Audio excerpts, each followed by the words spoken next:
podcast that has way too much anxiety about pantyhose. Although I've definitely talked and thought about pantyhose during this dress code series way more than I have in years. But one memory it unlocked for me is that when I was a kid, my mom was an accountant. So she was eventually an accountant, I should say. She went to college when I was in elementary school. And she had to wear a lot of pantyhose, tights, trouser socks. She would always give them to me when they were worn out, and I would cut them up and make them into Barbie dresses or other things like Barbie mattresses, you name it. Anyway, talking about dress codes has unlocked that memory of all the, at least in my opinion, pretty styling Barbie outfits I made as a kid. I'm your host, Amanda, and this is episode 166, part 2 of now 3 in a series about dress codes and uniforms with special guests, of course, Maggie and Ruby. In this segment, we'll focus on professionalism and what that does or does not mean regarding dress codes. We will do a deep dive into the different categories of professional dress. I learned so much from this that I did not know before. And we will get to the bottom of why these dress codes are enforced in the first place, despite the language within these policies being very subjective and therefore unmeasurable. In fact, further understanding the meaning of the word subjective gives you a hint into why these dress codes might be problematic and often very confusing. Subjective means based on or influenced by personal feelings, tastes, or opinions. Yeah, seems like a great basis for a bunch of rules about what you can and cannot wear, right? In this episode, we'll also include thoughts and stories from Jenny, Carla, and Pat. Before we jump into this very long conversation, yes, this is another mega-sized episode, I have a big announcement, which, to be fair, you may have caught on my Instagram stories this week, or you may not have. Either way, feign surprise. I quit my job. This is a very, very big and scary move for me because I am obviously a person who doesn't have much of a financial safety net to fall back on. I worry about all of this all the time. But Dustin has been reassuring me every, 15 minutes or so that everything will be fine. My making the very scary decision to leave my job, it didn't just happen in a vacuum, and it's been a long time coming. In fact, I almost left 6 months ago, but I was convinced to stay longer. I'm still processing everything that has happened this year, and hopefully someday I will feel more able to talk about it in depth. I'm just not there yet. But I'll say this, while I love my immediate team at work, I'm going to miss working with them, and I have very passionate feelings for what we have been trying to accomplish. The culture of fear and humiliation within our larger parent company was taking a major toll on my mental and physical health. I don't deal well with being screamed at. We've talked about this here on the pod before. We've definitely talked about it on the department. I don't like to be talked over or humiliated in front of others. There was an awful lot of all of that. And this culture caused other people to behave a little nefariously, or at the very least, not collaboratively, because they were so afraid of humiliation and they desperately wanted some positive feedback. I am sure this situation will sound very familiar to many of you, which is very unfortunate. Eventually, I reached a point where I was sad to wake up every morning. I basically counted down the hours until I could go to sleep again. Forget about the Sunday scaries. I was having the every day of the week scaries because I was going to have to get up and do it all again. I was engaging in physical self-harm that I was trying to hide from everyone in my life, which meant wearing long sleeves when it was far too warm outside to do so. I literally felt sick. My self-esteem was so shot that I actually thought about quitting Clotheshorse because I felt that I had nothing to offer the world, and my brain was just so consumed by the stress of this job.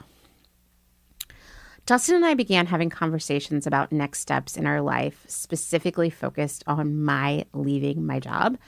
And while we planned for it to be a few months off, There was a proverbial straw that broke the camel's back, and I decided that I was done now. I'm really lucky to have an incredible partner in Dustin, who was actually happy that I made the decision. It's amazing. And you know what? I'm really proud of myself because older versions of me stuck around in harmful situations for way too long. I really believe that my work here on Clothes Horse and the support of the community around it really empowered me to take care of myself in a way I never have before. So thank you. Why am I telling you all this? Well, for one, I plan on pursuing consulting, Clothes Horse, and Small Biz Big Pick full time. That means I have openings for consulting and mentorship for small businesses. And if you have questions about that, want to learn more, you can drop me an email at amanda@clotheshorse.world. Dustin and I are massively rebuilding the Clothes Horse website in the next few weeks in honor of the 3-year anniversary of Clothes Horse. And there will be more information about this kind of stuff there as well. Next, now is a great time to support my work. If 10% of my Instagram followers became patrons for $3 a month, I would be okay financially. I would be able to do even more stuff with Clothes Horse, actually. And now that I will have more time, I'll be able to resume making Patreon exclusive content. I can't wait. I'm so excited. I have so many ideas. And I'll be able to work with more guests, host more Zoom info sessions, hangout kind of situations. And I'm also hoping to do some live shows later this year. If you own a small business, you could also consider taking out an ad on Clothes Horse. Once again, just drop me an email there and we can figure out the details. You could also pay me to speak at your library, your creative reuse center, your sustainability group, etc. I just did a great presentation for a library last Thursday, and I was reminded of how much I love connecting with new people. It's like one of the greatest joys in life. To be honest, I'm really excited to work for myself and make more stuff happen. I was turning down a lot of opportunities related to Clothes Horse and working with small businesses because I was just working all the damn time at my job, and this job was just making me increasingly sadder. This is actually the first time in a long time that I have felt super excited. It's such a great feeling. Anyway, this is a long episode. There's a lot to talk about, so I think we'll talk about this many more times in the future, I'm sure. But let's jump in to my conversation with Ruby and Maggie.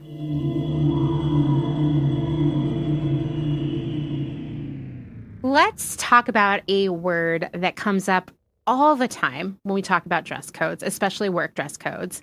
And that is the term professionalism. In the last episode, we talked a lot about words that were really subjective. Maggie shared all kinds of words like that are used in school and work dress codes that really are not measurable and really are more of an opinion. And I wondered, because everything I was reading about corporate dress code would drop the word professionalism over and over again. And I wondered, is this one of those words, or is there something about the meaning that I'm not really getting? Well, according to Merriam-Webster, a source cited in so many school reports over the years, professionalism is the conduct, aims, or qualities that characterize or mark a profession or a professional person. Now, why is the word professional allowed to be used in a definition for professionalism? I don't know. It seems like one of those things that you would get in trouble for in a school report, right? It does. It does. Dig deeper. There's got to be more there. Right. But then when I looked at professional, it was just like, a person who does a profession. And I was like, okay, so is this like just a weird cycle I'm going to be in with these words where one's going to take me back to the other over and over again? And, ultimately, I looked at a bunch of different sources and it was the same story, which leads me to believe that professionalism, for all of the hype around it, really doesn't have a clear definition, right? Mm-hmm. And I guess that doesn't really surprise me when we think about all of the other words that Maggie cited last week that are part of dress codes, right? Like appropriate, distracting, proper, clean, neat. Those things are in the eye of the beholder for certain. And it seems as if professionalism is the same way. But as we talk about professionalism, I want to remind everybody of something we talked about last week. This came from Ruby and her excellent reporting on the history of dress codes.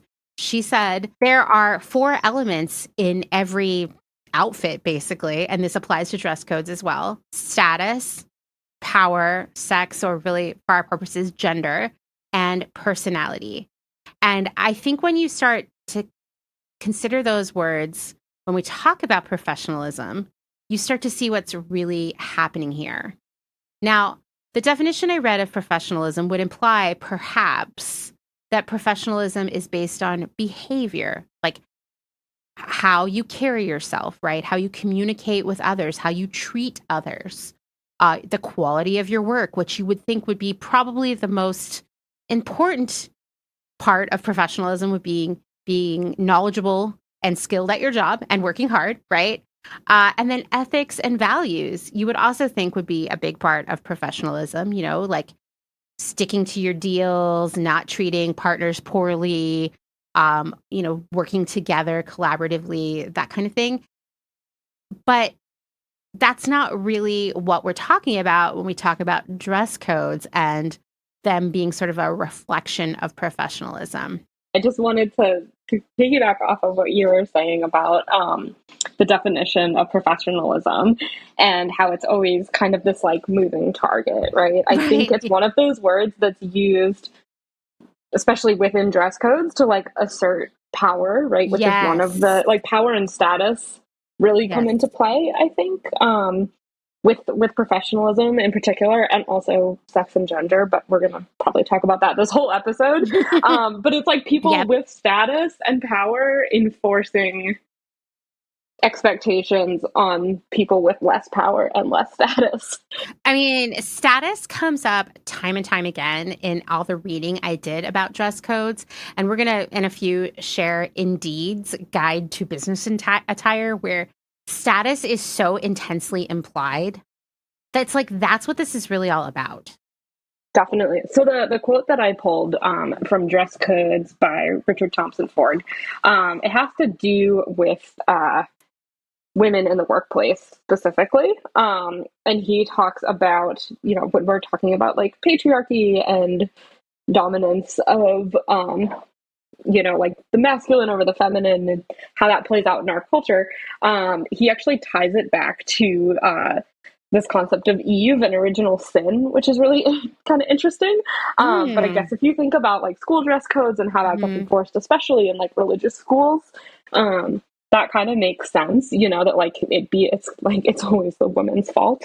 Sort of this like through line, right? that we have inherited along with patriarchy, which really sucks. Yeah. But yeah, so this one quote that I wanted to share, he titles it Fashion Victims, and it's kind of this conclusion to a chapter that's all about women in the workplace and specifically women in the law professions. And he says, the ancient imperative to separate virtuous from fallen women still defines today's dress codes, and many use it to justify obsessive control over women's bodies. While some dress codes punish women, like Darlene Jesperson, and those who reject high heels for refusing sexual objectification and decorativeness, which is another anecdote shared previously in the chapter, equally potent rules and expectations demand feminine modesty. Modesty may seem the opposite of, or even an antidote to, sexual objectification and decorativeness, but in fact both dress codes require women to cater to the desires of men. While the sexualized, decorative woman must make herself pleasing to the eye, the modest woman is obliged to avoid drawing attention to herself.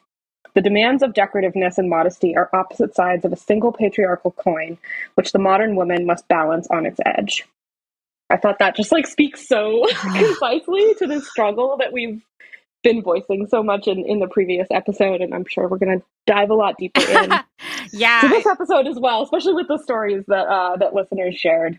Definitely. I mean, before we started recording, Maggie and I were recounting for Ruby all of the comments and stories we received on Instagram today about dress codes, and just the recurring theme was control, especially around women's bodies. Yeah. And sometimes to just such an egregious level, I'm shocked. I mean, I'm not shocked, but I just was like, this is so fundamentally unethical, the way these women were being treated at work or in school as girls, that how could that be professional? you know? I don't know. It's interesting as you all are sharing this. I'm thinking about that phrase, like the two most impolite or probably unprofessional topics of conversation that you can, introduce into a group of people are religion and politics. And both of those things are something that we're going to touch on today. But like as Ruby was reading that quote, I was taking notes, like virtuous sticks out as like a red flag type of word for me versus fallen as in fallen from grace. Like, of course, modesty was definitely something that stuck out to me too. And like the idea of virtuosity and modesty kind of coming from, frankly, like white supremacist, colonialist, like hyper religious, extremist, background. It all tracks. Doesn't mean it makes sense or it's right, but I'm like, just makes it even more cringe. Oof, yeah, it really, really does. It is, I was thinking about the other night, like after we recorded our other conversation, I was thinking about how when I was a kid, I thought that when I grew up, I would finally get to like really own my life, right? Like what I did, what I wore, where I spent my time, when I ate, when I slept, that kind of thing. And something that has constantly perhaps, I don't know, disappointed me as an adult is that like that freedom's not always there. In fact, it's frequently not there, depending on where you live, how much money you have, the other circumstances surrounding your life, where you work. Like there isn't freedom to be who you are most of the time. And sorry if you're a teenager listening to this and you thought things were going to get better. I don't know if they will.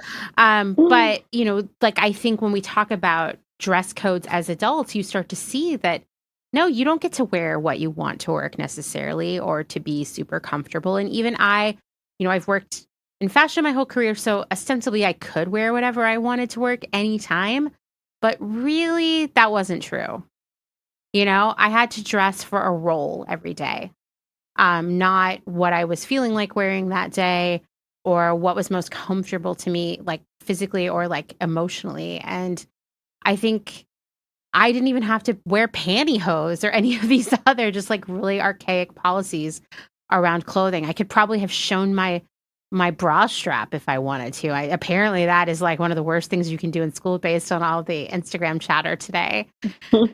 So I was like, what is business attire? Because I'm going to be level. Like, I have not had a job where I've had to adhere to like a business attire wardrobe. Yeah, I was thinking that, Amanda. Like, from somebody with like a fashion background, it feels like this codes text was written by somebody who actually has like no idea at all how to describe clothes, because like even like button-down shirts, right? Like there's such a wide variety. Like a Hawaiian shirt is technically like a button-down shirt, but that would not pass attire, and it was actually for business casual. Really illuminating for me.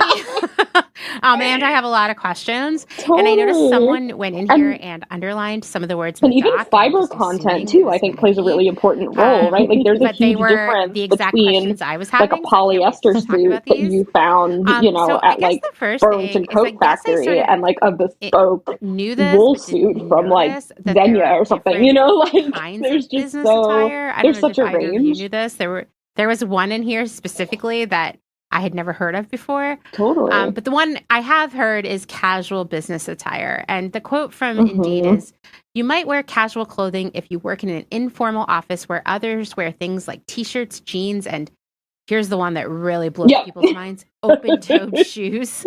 You should avoid wearing casual dress with clients and in interviews, even if the office is casual overall," which I thought was really interesting because I don't know about either of you, but when I have gone in for job interviews at different companies, there has been in the invite for the interview, like, hey, we're a casual office, dress comfortably, like that kind of thing. Right? Or like garments with prints versus solids, and what prints, like is it a small print or a large print? We specifically, one of the jobs I had, like that definitely was something that they said to potential candidates. And if you went in to interview them and they were wearing like a suit, it was like, no, it's not going to work out, not a cultural fit. And so Indeed sort of setting some people up possibly to be rejected just on the basis of being dressed up too much.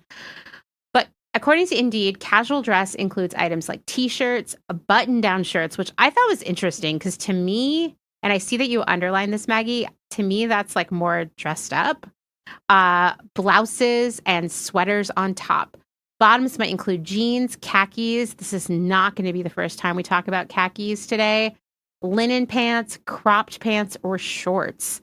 Casual shoes can include sneakers, loafers, low heels, or sandals. No flip-flops on there, I guess. That would be like too far over the line. So if any of you had a business casual job, I mean, yes, technically. Yes. did it sound a little dressier to you? I don't know. Well, here's where it got really interesting, because if you look on paper what the parameters are and like the guidelines and expectations of the dress code, and then you look around the physical office environment, like things did not always add up.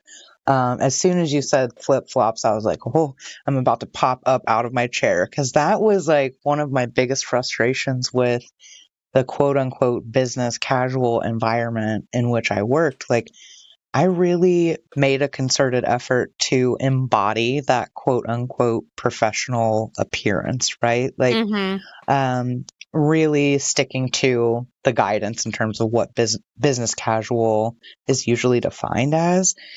However, I had colleagues, some of whom were in leadership and middle management positions, who were like literally, I mean, wearing sweatpants and flip-flops and tank tops. And I never understood how that was acceptable. But like if a tiny little peak of my tattoo showed over top of my button-up blouse or whatever, I would get like raised eyebrows around me. I don't know. Yeah. I think enforcement and compliance are like maybe another issue. They establish these standards and everyone's expected to adhere to them. But I think the enforcement piece and like compliance might be also subjective, potentially discriminatory. If I thought a little bit deeper, I could probably make that connection even more clearer with examples. No, I mean, what you just said, Maggie, is exactly what I was thinking, that when or if it is enforced, there is probably an ulterior motive involved.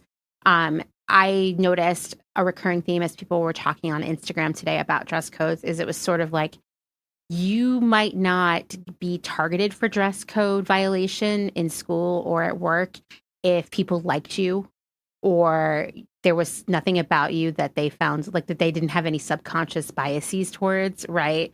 But if you were, taller or not white or not feminine or, on, right? You might be targeted. There were a lot of people saying like specifically they felt in high school that smaller, more petite girls were not targeted for dress code violations, but girls who were taller, bigger, had larger breasts, they were always targeted for it. And so it seems like if you're going to be policing people on dress code, it's really easy to get all of your implicit bias wrapped up in it. Ruby, have you ever had a dress code situation like this? Like, what do you wear to work now? Yeah. Well, so my job now, I work at a fabrication shop. So I'm wearing clothes that I can get dirty like every day. So I kind of go to work in like t-shirts and yoga pants a lot of the time. But before this, I actually had probably eight-year career in college admissions alongside my like freelance work in fashion. And that had a somewhat strict dress code. And actually the last school that I worked for before the pandemic, me and a coworker were tasked with creating the dress code for our office. And it's so funny that you quoted this article because I'm like rereading it now and I'm like, I think this is the exact article that we looked at to like determine what we should put in this dress code. Because I'm remembering like this funny like breakdown of like the like casual business and like smart casual and like business professional and like these different like levels or like tiers. And it's funny because I think that we determined that our office was somewhere between like smart casual and business casual. Interesting. Yeah, but we definitely like had to put a lot of this into practice. And it's interesting too, because I think, for a lot of people, like it is kind of, it was a very public facing job. You have people coming in to like tour the campus and meet with an admissions counselor. So you're constantly meeting with families. And you do have to make a good impression. Like that kind of is a part of the job. And so, yeah, it's interesting. Like a lot of us, especially the counselors and people that had like this more outward facing role, a lot of us would like come to work in sneakers, but we would keep like a pair of heels or like nice loafers like under our desk, and we would keep a blazer. Usually, like I would keep a blazer like hanging on the back of my door, and it was like if suddenly you were called into like a meeting with the dean or something, you would just like swap out your shoes and throw the blazer on whatever you were wearing to try to like dress it up. Which is funny because I like have not worn blazers since that job. But at that time, I think I had like 4 or 5 that I would kind of like just kind of always have one at the office. And I didn't wear it to work and I didn't wear it home. It just sort of lived at the office until it was dirty, and then I took it home and swapped it with another one. But yeah, I mean, it does kind of feel like a costume that you're putting on, like when you get to work, like you put on your heels or you put on your nicer shoes. Totally. And then maybe you get out of the meeting and you're just going to be like doing emails for the rest of the day. So you just like put your slides back on or whatever shoes you came to work in. Yeah, I also have a couple little anecdotes about interviews. Maybe we should get to that later though. Okay, because I actually did interview some people, and yeah. Okay, let's put a pin in that because I definitely want to hear about that. Because I thought it was, like I said, I thought like Indeed was maybe like, I don't know, like misleading people a little bit here about what they should wear for interviews. Because there was like a whole section about that as well. And I was like, I don't know. I mean, for many jobs, this would be coming in too hot, if you will, in terms of formality. So the next one, which I had never heard of, is smart casual. It seriously sounds like something someone's grandma would have said in like the 1960s. According to Indeed, smart casual is another form of casual business attire. And here's where it gets so subjective, with a stylish twist. Smart casual might include items like blazers, sports jackets, ties, button-down shirts. Once again, this could be so confusing for a lot of people.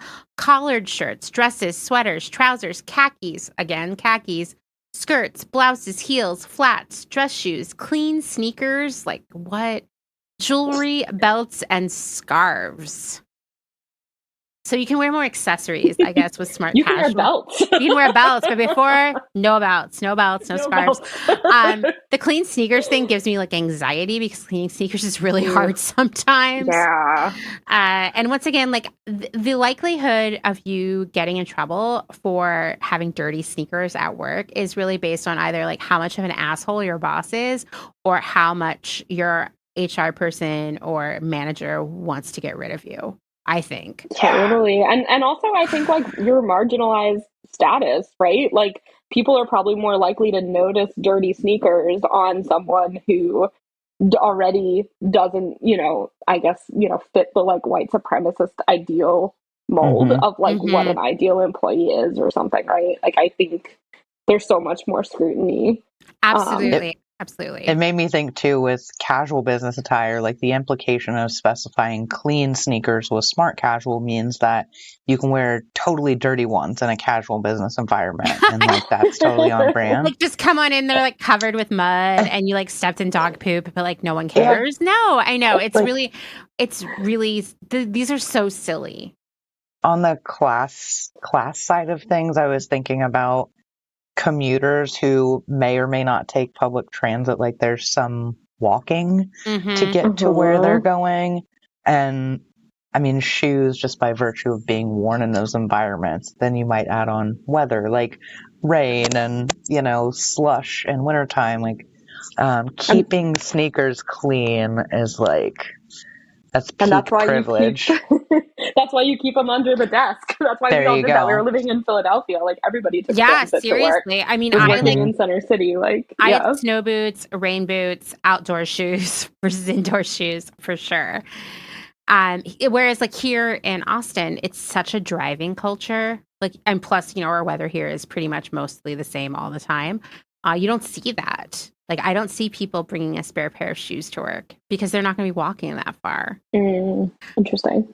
So next one is business casual. And this is one of those things, like, I've never had anybody say like, oh, we have a business casual dress code to me, like as an employee, but it's definitely one of those things I've seen out there when people talk about like casual Fridays at work, or like this work retreat is going to be business casual, or just like, I've seen it in emails from companies, like, honestly, who are trying to sell clothes. Here are some examples, according to Indeed, of business casual. Pencil skirts. I thought this was interesting. Pencil skirts, maybe not a pleated skirt. I don't know why. Slacks, khakis, trousers, blouses, collared shirts. Here we go again. Button-down shirts. Apparently, you can just wear them anytime. Sports coats, blazers, and sweaters. Accessorized with jackets, ties, simple jewelry, and belts. Shoes can include flats, lifestyle sneakers, whether leather or canvas, Oxfords, loafers, mules. Don't see a lot of mules at work these days. Boots or heels. The lifestyle sneakers thing is something that I am aware of only because one of my first jobs as a buyer was in shoes. And when we would meet with Nike, Adidas, like the sneaker brands, their line sheet was broken out by like True Athletic, which like at my first job, they wouldn't sell to us because we weren't like, a sneaker store, and a lifestyle, which are sneakers that aren't really for doing athletic things. And it's a whole business, right? And so these are more like fashion sneakers, although unless you're like an avid runner or like an athlete, you're not going to look at them and be like, oh, those are lifestyle sneakers, right? Yeah. I had actually never heard that term specifically until reading this article. And I'm like, I immediately knew what it was in reference to, right? It's like a sneaker that's not like a trainer, like specifically for athletics, like you said, but I'd never heard it called that. I mean, I think that's a weird term for them to use because how many people really know what that means? Well, it's so generic and void of substance. Like, isn't every sneaker out there technically a lifestyle sneaker? Like, we're living our lives, right. Yeah, no, totally. I mean, I remember the first time I went with Nike, like when I first moved into buying, and I was asking about some sneakers that I had seen, and they were like, "Oh no, sorry, you're a lifestyle retailer. You have to choose from this catalog." And they were like, I remember one of the pairs of sneakers they showed us the very first time was made of like zebra print pony hair. And I was like, wow, this is such a useless shoe. I guess that's what lifestyle means. It makes me think of like that very like kind of like sneakerhead look of like very jazzy shoes with like a suit or something, like totally. I feel like that's very trendy jazzy at the moment. And I don't know. Trendy, very clean, freakishly clean sneakers. Like you're wearing them for like the first moment, like right now. Totally. Yeah, I know. Those are the ones that you take. Like I remember in LA near Little Tokyo, there was actually a place you could take your sneakers to be cleaned. That's like all they did was clean sneakers. And of course it was like a bougie. It was like sneaker spa or something like that. But I guess that's where you take your lifestyle sneakers to get them, give them a spa day. So I was just like guessing, Maggie, that when you have to, probably most of your clients, when you have to help them with work-related clothing, I would suspect that a lot of them fall into this like business casual.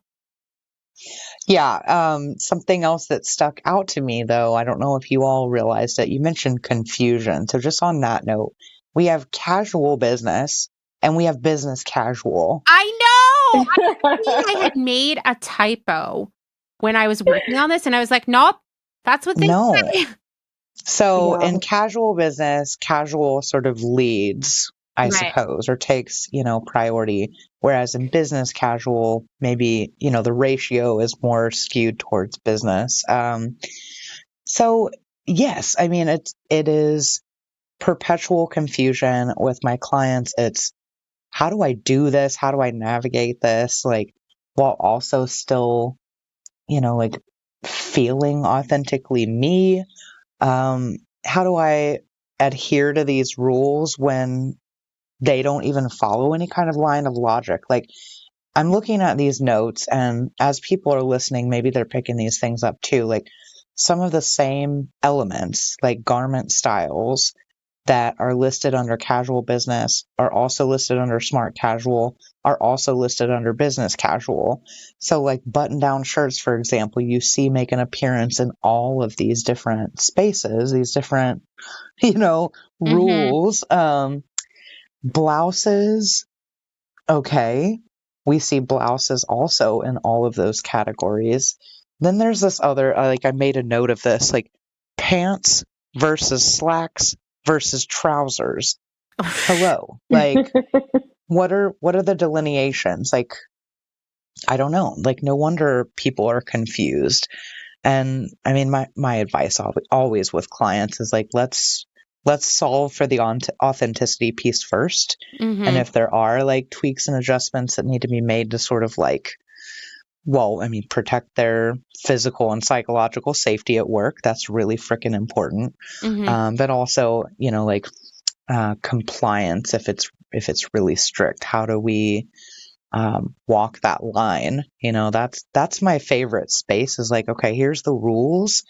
Like, let's look for the loopholes, the technicalities. Like, how can we get around these things without, arbitrarily breaking rules? So it's interesting, but I mean, even this advice, as clear as it might be in terms of like format and structure, is just as confusing as just saying the word business casual, Yeah. No, Yeah.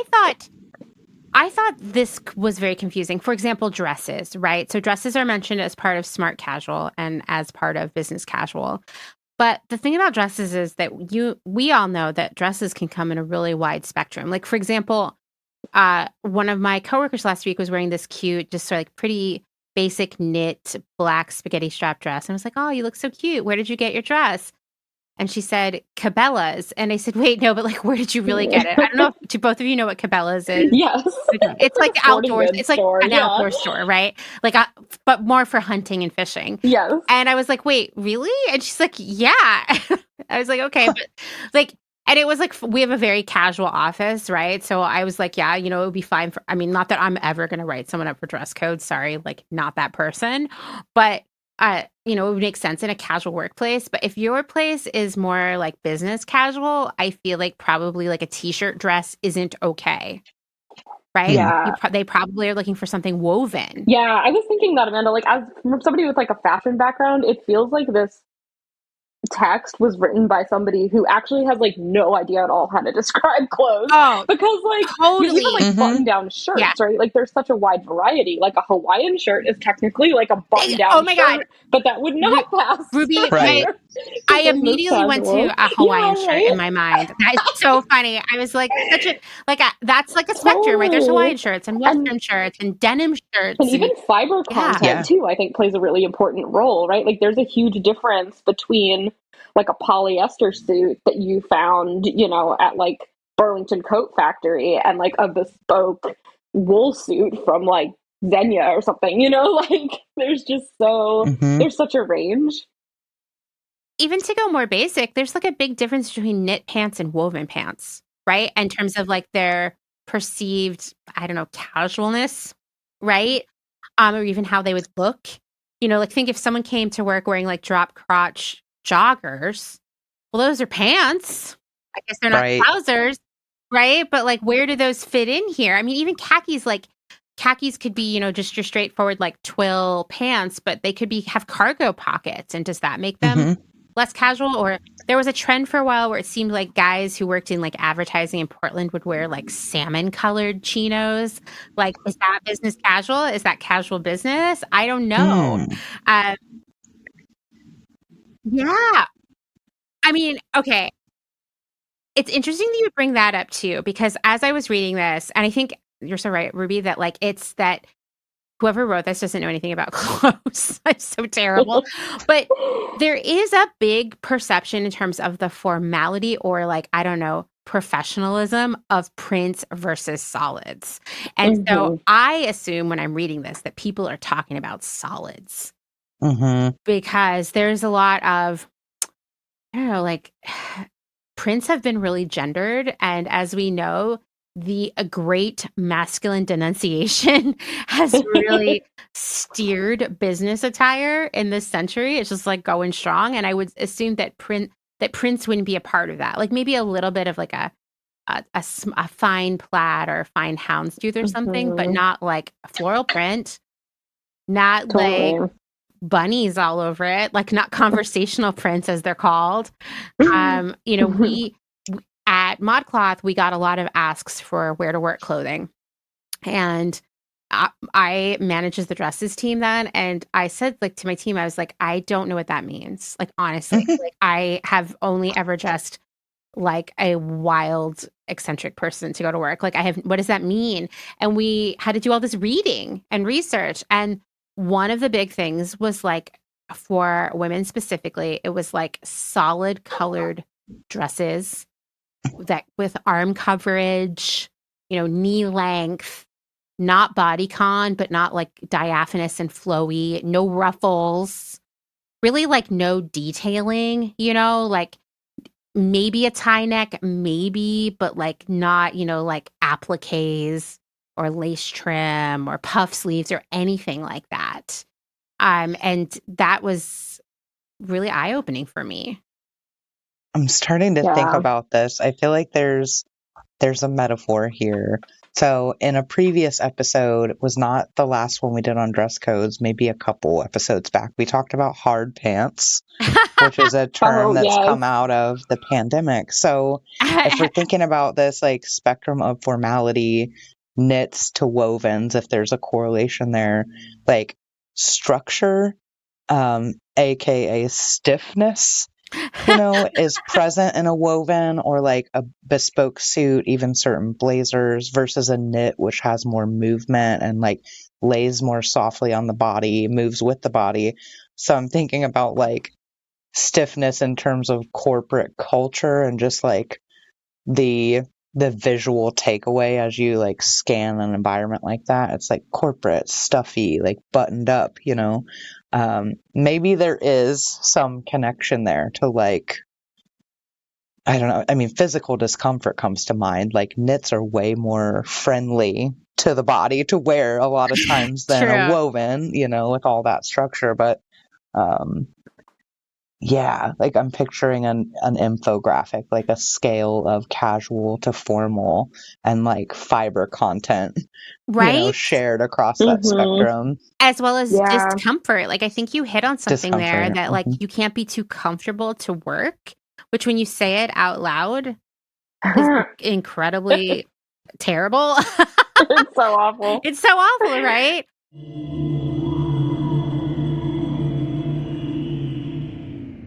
Let's take a moment to thank some of the incredible small businesses who keep Clotheshorse going via their generous Patreon support. Selena Sanders, a social impact brand that specializes in upcycle clothing using only reclaimed, vintage, or thrifted materials, from tea towels, linens, blankets, and quilts. Sustainably crafted in Los Angeles, each piece is designed to last in one's closet for generations to come. Maximum style, minimal carbon footprint.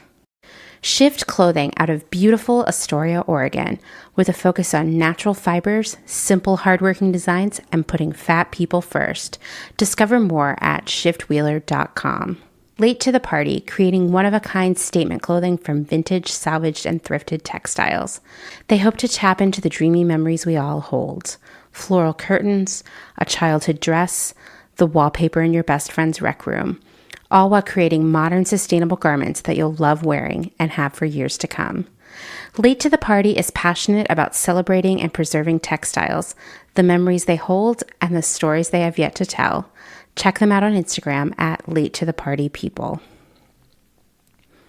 Vino Vintage, based just outside of LA. We love the hunt of shopping secondhand because you never know what you might find.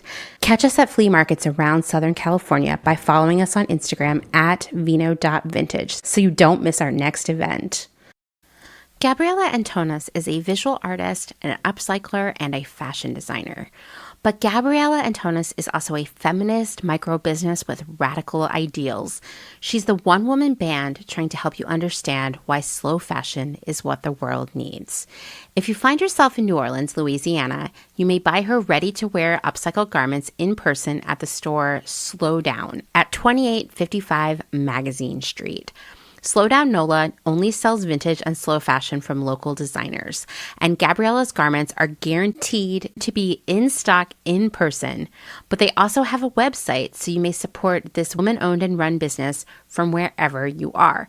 If you're interested in Gabriella making a one-of-a-kind garment for you, DM her on Instagram at slowfashiongabriella to book a consultation. Please follow her on Instagram at slowfashiongabriella. That's Gabriella with one L. Dylan Page is an online clothing and lifestyle brand based out of St. Louis, Missouri. Our products are chosen with intention for the conscious community. Everything we carry is animal-friendly, ethically made, sustainably sourced, and cruelty-free. Dylan Page is for those who never stop questioning where something comes from. We know that personal experience dictates what's sustainable for you, and we are here to help guide and support you to make choices that fit your needs. Check us out at dylanpage.com and find us on Instagram at dylanpagelifeandstyle. Salt Hats, purveyors of truly sustainable hats, hand-blocked, sewn, and embellished in Detroit, Michigan. Find us on Instagram at Salt Hats. Gentle Vibes Vintage. We are purveyors of polyester and psychedelic relics. We encourage experimentation and play not only in your wardrobe, but in your home too. We have thousands of killer vintage pieces ready for their next adventure. See them all on Instagram at Gentle Vibes Vintage. Thumbprint is Detroit's only fair trade marketplace, located in the historic Eastern Market. Our small business specializes in products handmade by empowered women in South Africa, making a living wage, creating things they love like hand-painted candles and ceramics. We also carry a curated assortment of sustainable and natural locally made goods. Thumbprint is a great gift destination for both the special people in your life and for yourself. Browse our online store at thumbprintdetroit.com and find us on Instagram at thumbprintdetroit. High Energy Vintage is a fun and funky vintage shop located in Somerville, Massachusetts, just a few minutes away from downtown Boston. They offer a highly curated selection of bright and colorful clothing and accessories from the 1940s to the 1990s for people of all genders. Husband and wife duo Wiley and Jessamy handpick each piece for quality and style, with a focus on pieces that transcend trends and will find a home in your closet for many years to come. In addition to clothing, the shop also features a large selection of vintage vinyl and old school video games. Find them on Instagram at High Energy Vintage, online at highenergyvintage.com, and at markets in and around Boston. Vagabond Vintage DTLV is a vintage clothing, accessories, and decor reselling business based in downtown Las Vegas, Nevada. Not only do we sell in Las Vegas, but we're also located throughout resale markets in San Francisco, as well as at a curated boutique called Lux and Ivy, located in Indianapolis, Indiana. Jessica, the founder and owner of Vagabond Vintage DTLV, recently opened the first IRL location located in the Arts District of downtown Las Vegas on August 5th. The shop has a strong emphasis on 60s and 70s garments, single-stitch tees, and dreamy loungewear. Follow them on Instagram at Vagabond Vintage DTLV and keep an eye out for their website coming fall of 2022.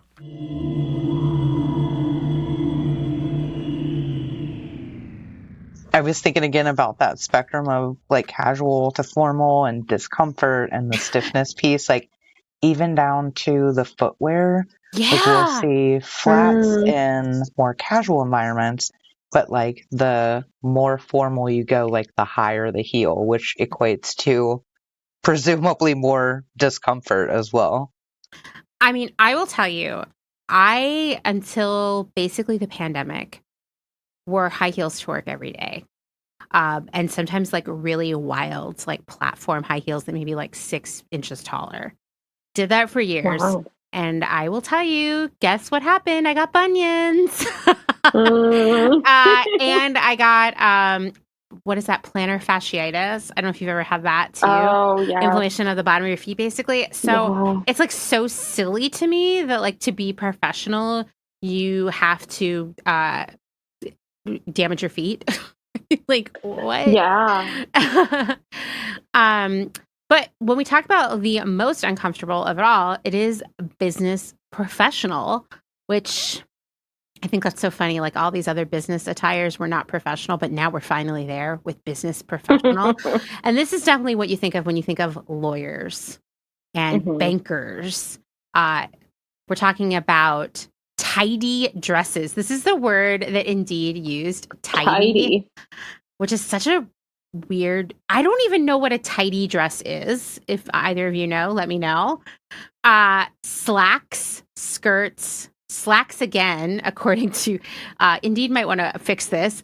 I'm assuming they probably meant trousers or something. Dark colored suits and ties. I think the color is like really key. We talked about this in the last episode.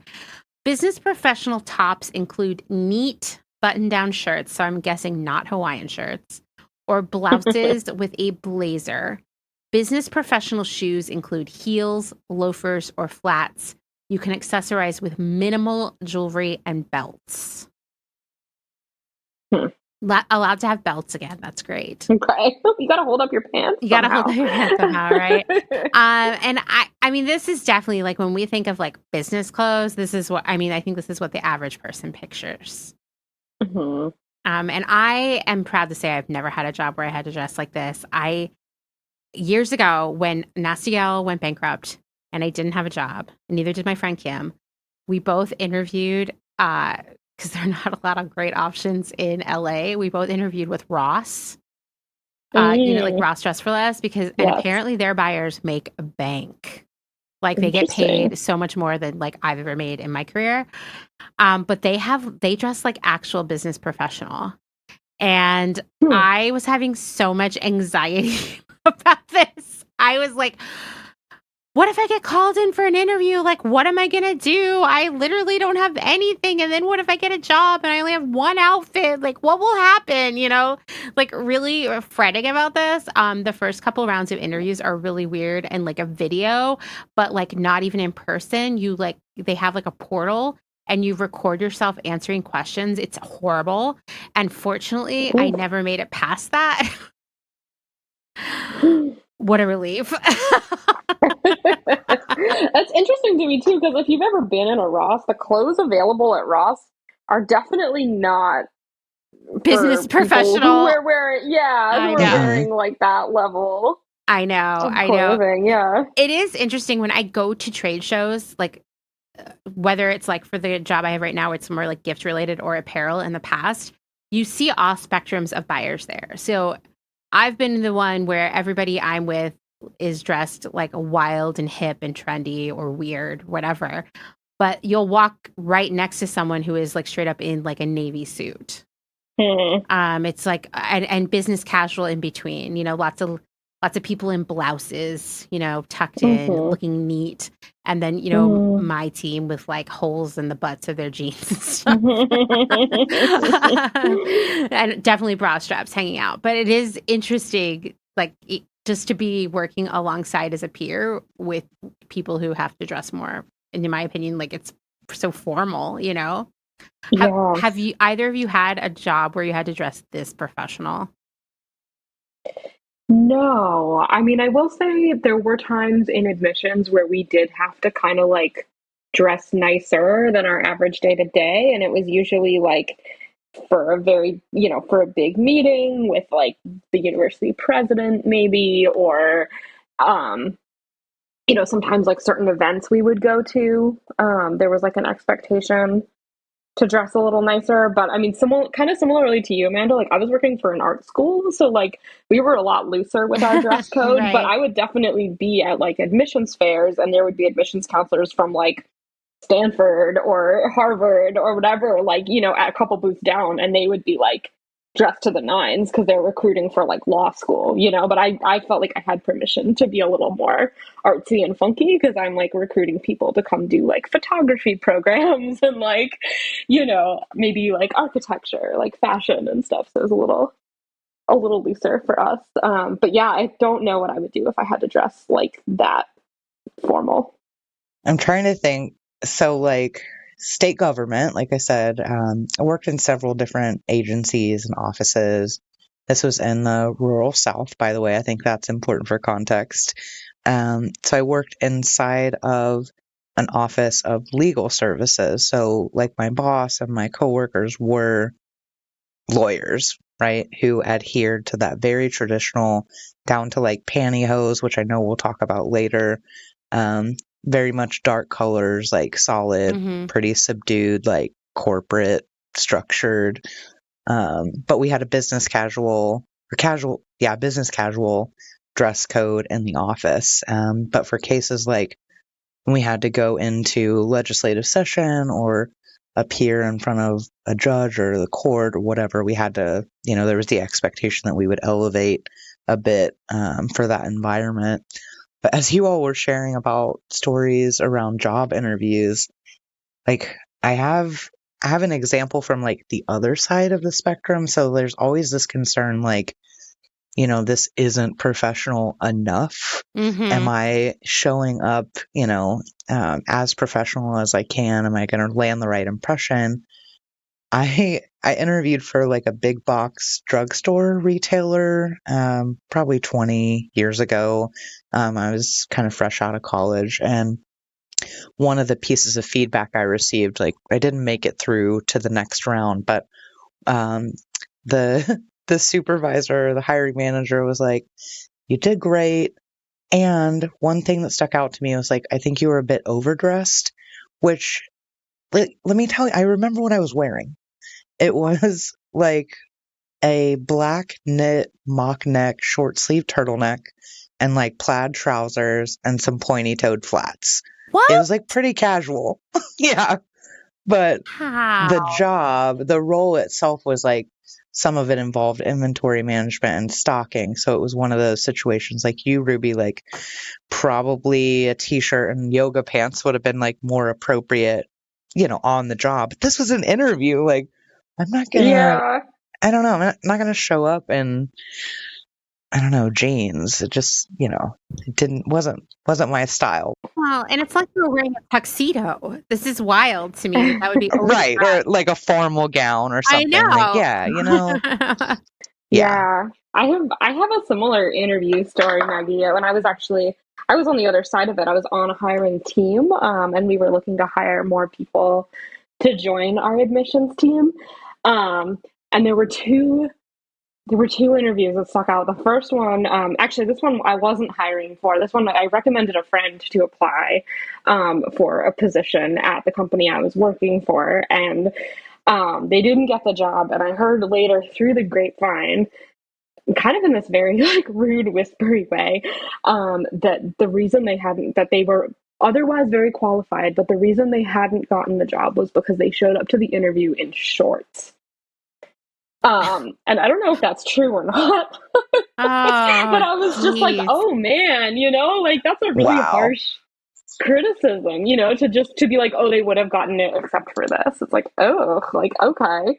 And then another time I was actually on a hiring committee for an admissions job, and we had somebody show up in a full suit, like head to toe, like dark navy blue, and the interview like went really well. And as soon as this person left the interview, my boss turned to me and said, "She's hoping to make more money than we can offer her, so we shouldn't even bother."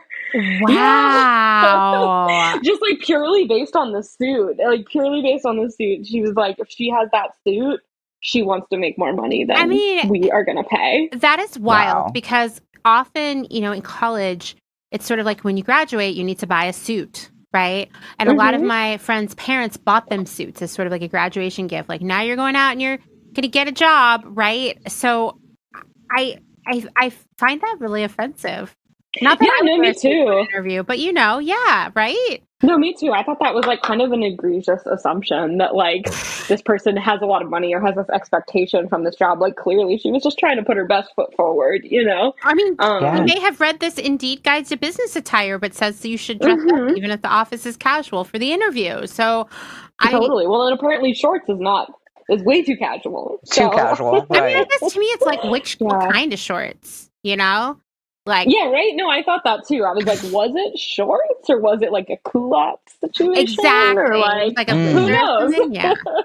I don't know. I have like so many questions.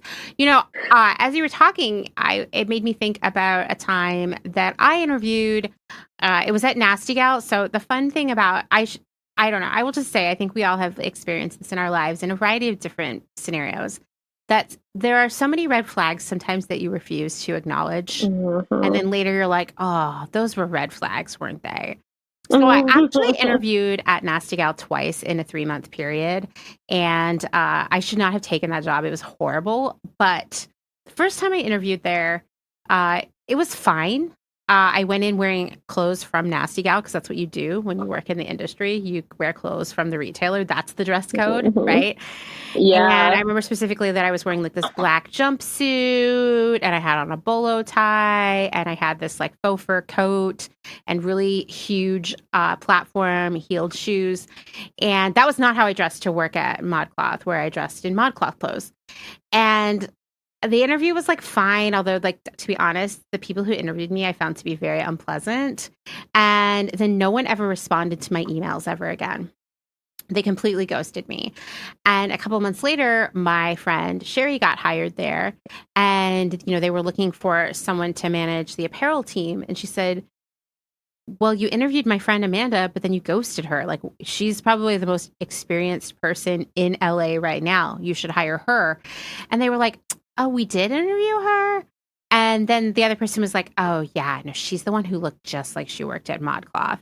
And she was wearing ModCloth clothes when she came in. And Sherry was like, I know that's not true because I saw what she wore that day. So that's not even a real excuse. And so then they brought me in for another interview and I should have been like, fuck you. But I was like, oh, I want to go work with my best friend. Yeah, that's such a crazy assumption too. Like that they wouldn't even recognize their own clothes and they would just assume you're wearing clothes from your former employer. I think they just like they saw ModCloth on my resume and like in their mind that's just like who I was, which also just shows how like silly they were. Yeah. But I'm not an amateur. I wouldn't wear ModCloth clothes to go to a Nasty Gal interview. It's like a very different aesthetic. It's like wearing business casual to go to like a business professional environment. I mean, I didn't know that now, but I'm going to use that analogy all the time. So, interestingly, like Indeed has a lot of tips for helping people get dressed for their various jobs. And something that I really noticed is like going back to what Ruby said in the last episode about status, power, sex as gender for our purposes, and personality. You start to see a lot of this, all these underlying structures within the workplace that sort of play out via clothing. For example, this is from Indeed. If you work in an office, pay close attention to the way people dress. While the office may be casual, you might notice that people in leadership positions dress slightly more formally. You may choose to dress similarly to the people who hold the position you would like to reach. I mean, I will tell you that describes my current job right there.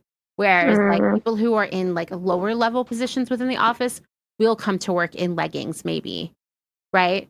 Or a Hawaiian shirt. But people on the higher level, like in the executive meetings, I would say are more like somewhere between smart casual, business casual. Now, no one's wearing a suit, right? But like they're in almost there. And this whole idea of like dress for the job you want, I'm so tired of hearing that. I think there's variation depending on what industry you're in, and there's some regionality involved as well. Like I'm thinking about a client right now who has the opposite problem. She's like on a mission to leadership and owning her own business one day and like, managing a team and all of these things. And like her direct supervisor who presumably has that like highest, most leadership position is like more apt to dress casually. And she's like, I don't want to overshadow or like steal her thunder. Like she's used a few different phrases to like, I don't want to show up my boss, but also like I want everyone else who's there to know what I'm about and like I'm on a mission. So it's interesting. I think, yeah, she's in the Midwest, and I think Pacific Northwest, like we see, of course, Microsoft is headquartered here. Like their leadership team, often you'll see a suit, but it's paired with like a graphic T-shirt and maybe clean, bright, shiny, clean lifestyle sneakers. Like elements from every piece, every variation of like dress code. And one, it's weird. So maybe tech is an outlier. I think or like, advertising, like more creative professions. I do think the fact that lifestyle sneakers are expensive and there are brands whose entire brand is to, create more expensive lifestyle sneakers. Like, like there's that one brand, Golden Goose, for example. I think that the era of really expensive, like $300, $400, $500 lifestyle sneakers has made them more acceptable for higher level employees. I think it's just another way to show your status. And when you really think about, no matter what your company's dress code is, you do see these subtle shifts as people move up the ranks. And you really see you get a clear visual guide to the hierarchy within that office by looking at how people are dressed. You can tell who has the higher level roles, even if it's just because their shirt is more expensive. I think there's also like sometimes maybe in more artsy or like casual work environments like tech. I'm thinking of my spouse's former employer was a tech company, and the owner of their company would like frequently show up to work in like basketball shorts and like a quarter zip like fleece. Oh gee. Which is like, which is like so funny because it's also like, it's like, yeah, he's the owner of the company. It's like he can kind of do whatever he wants. But like, right. I bet if other people were to follow his lead and like show up in basketball shorts, like they might get some side eye. Yeah. No, so it's 100%. almost like a power move of just like, well, what are you going to do? Like, I can do whatever I want. Look what I can get away with. Exactly. Yeah. He wouldn't do that in front of investors if there were like a big all hands meeting or something. Yeah, I don't know. Maybe not. And maybe that's like a power thing, right? Like maybe when he's in a position of being superior to everybody else, it's like fine to dress down. But as soon as you're in a room with people who are your peers, or maybe you're even, fancy, wealthy people that you're trying to impress, maybe pull out all the stops. But I don't know. Maybe he did show up to board meetings in cargo shorts or basketball shorts. Wow. I mean, that would be a power move if he did. Yeah. It would. Well, people would be like, he's a disruptor. Yeah, exactly right. I also think that men in power get a lot more passes than women in power. Yeah, for sure. Yeah. I think if a female CEO were to do that, I think there would be a lot more scrutiny. I mean, there's already more scrutiny of women in the workplace and anyone who's not a cis man in the workplace in general. Definitely. And then the higher up the ladder you are, I mean, no one has been more acutely aware of the power gap in corporate infrastructures than I have been recently. So we're just like, there's a totally different code of conduct for people at the top versus everyone else in terms of like how they can treat other people. And it's unprofessional, right? Speaking of professional, here's some more advice from Indeed. Dressing appropriately, there we've got that word appropriate, right, can help you be seen as a professional employee who cares about your success in the role. My question is, why wouldn't the quality of one's work or one's work ethic be the true indicator of a so-called professional employee? Why is it this appropriate clothing? Because those are harder to measure, Amanda. Right. I know. This is so tough, right? Like, this is like reading this. I was like, oh man, we know Indeed is a total narc. you know? Yeah. Here's another one. If you're going to a business meeting, ask your colleagues who may know or have met with the same person about how their offices operate and how you can appear respectful and professional during your meeting with them. So I think, once again, we get professional here, but respectful. And this respect, polite, these were words that I saw coming up time and time again in terms of dress code. This line of thinking implies that you are only worthy of respect or being taken seriously based on what you're wearing. Once again, reinforcing this hierarchy within the office. That what you wear yourself would be a show of respect to someone else, I think is very interesting. This idea of it being more polite to wear this than that is also interesting because it comes back to like someone else's feelings about you ultimately. And no matter, we talked about the discomfort meter going up, right? As your work dress code gets more intense, it's sort of like, it's dark. It's like work. Yeah, I think it plays into that power aspect as well, right? Because it's almost like through your sartorial choices, you are conveying like an acceptance of this hierarchy of power. Yeah. Right? Like you're almost showing like, I will adhere to this code. Like you are setting this code and I am respecting it. And like, I am subordinate to you. And you're like accepting that status. Yes. And that like lower sense of power by like accepting those rules. Yeah. Like respect equals compliance equals subservience, submission. So I was telling you about the story before we started recording about something that I witnessed at work where the owner of the company came over and was yelling at us. And then he yelled at my coworker who was eating lunch at the time for eating while he was talking to her. Like she was supposed to put her food away while he yelled at her.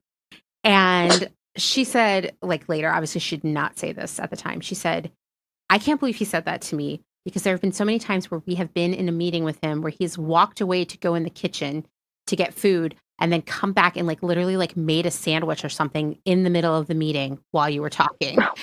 And I was like, yeah, I mean, this is really interesting, right? Because a lot of this, what's professional, what's acceptable, right? What's polite depends on your level in the company.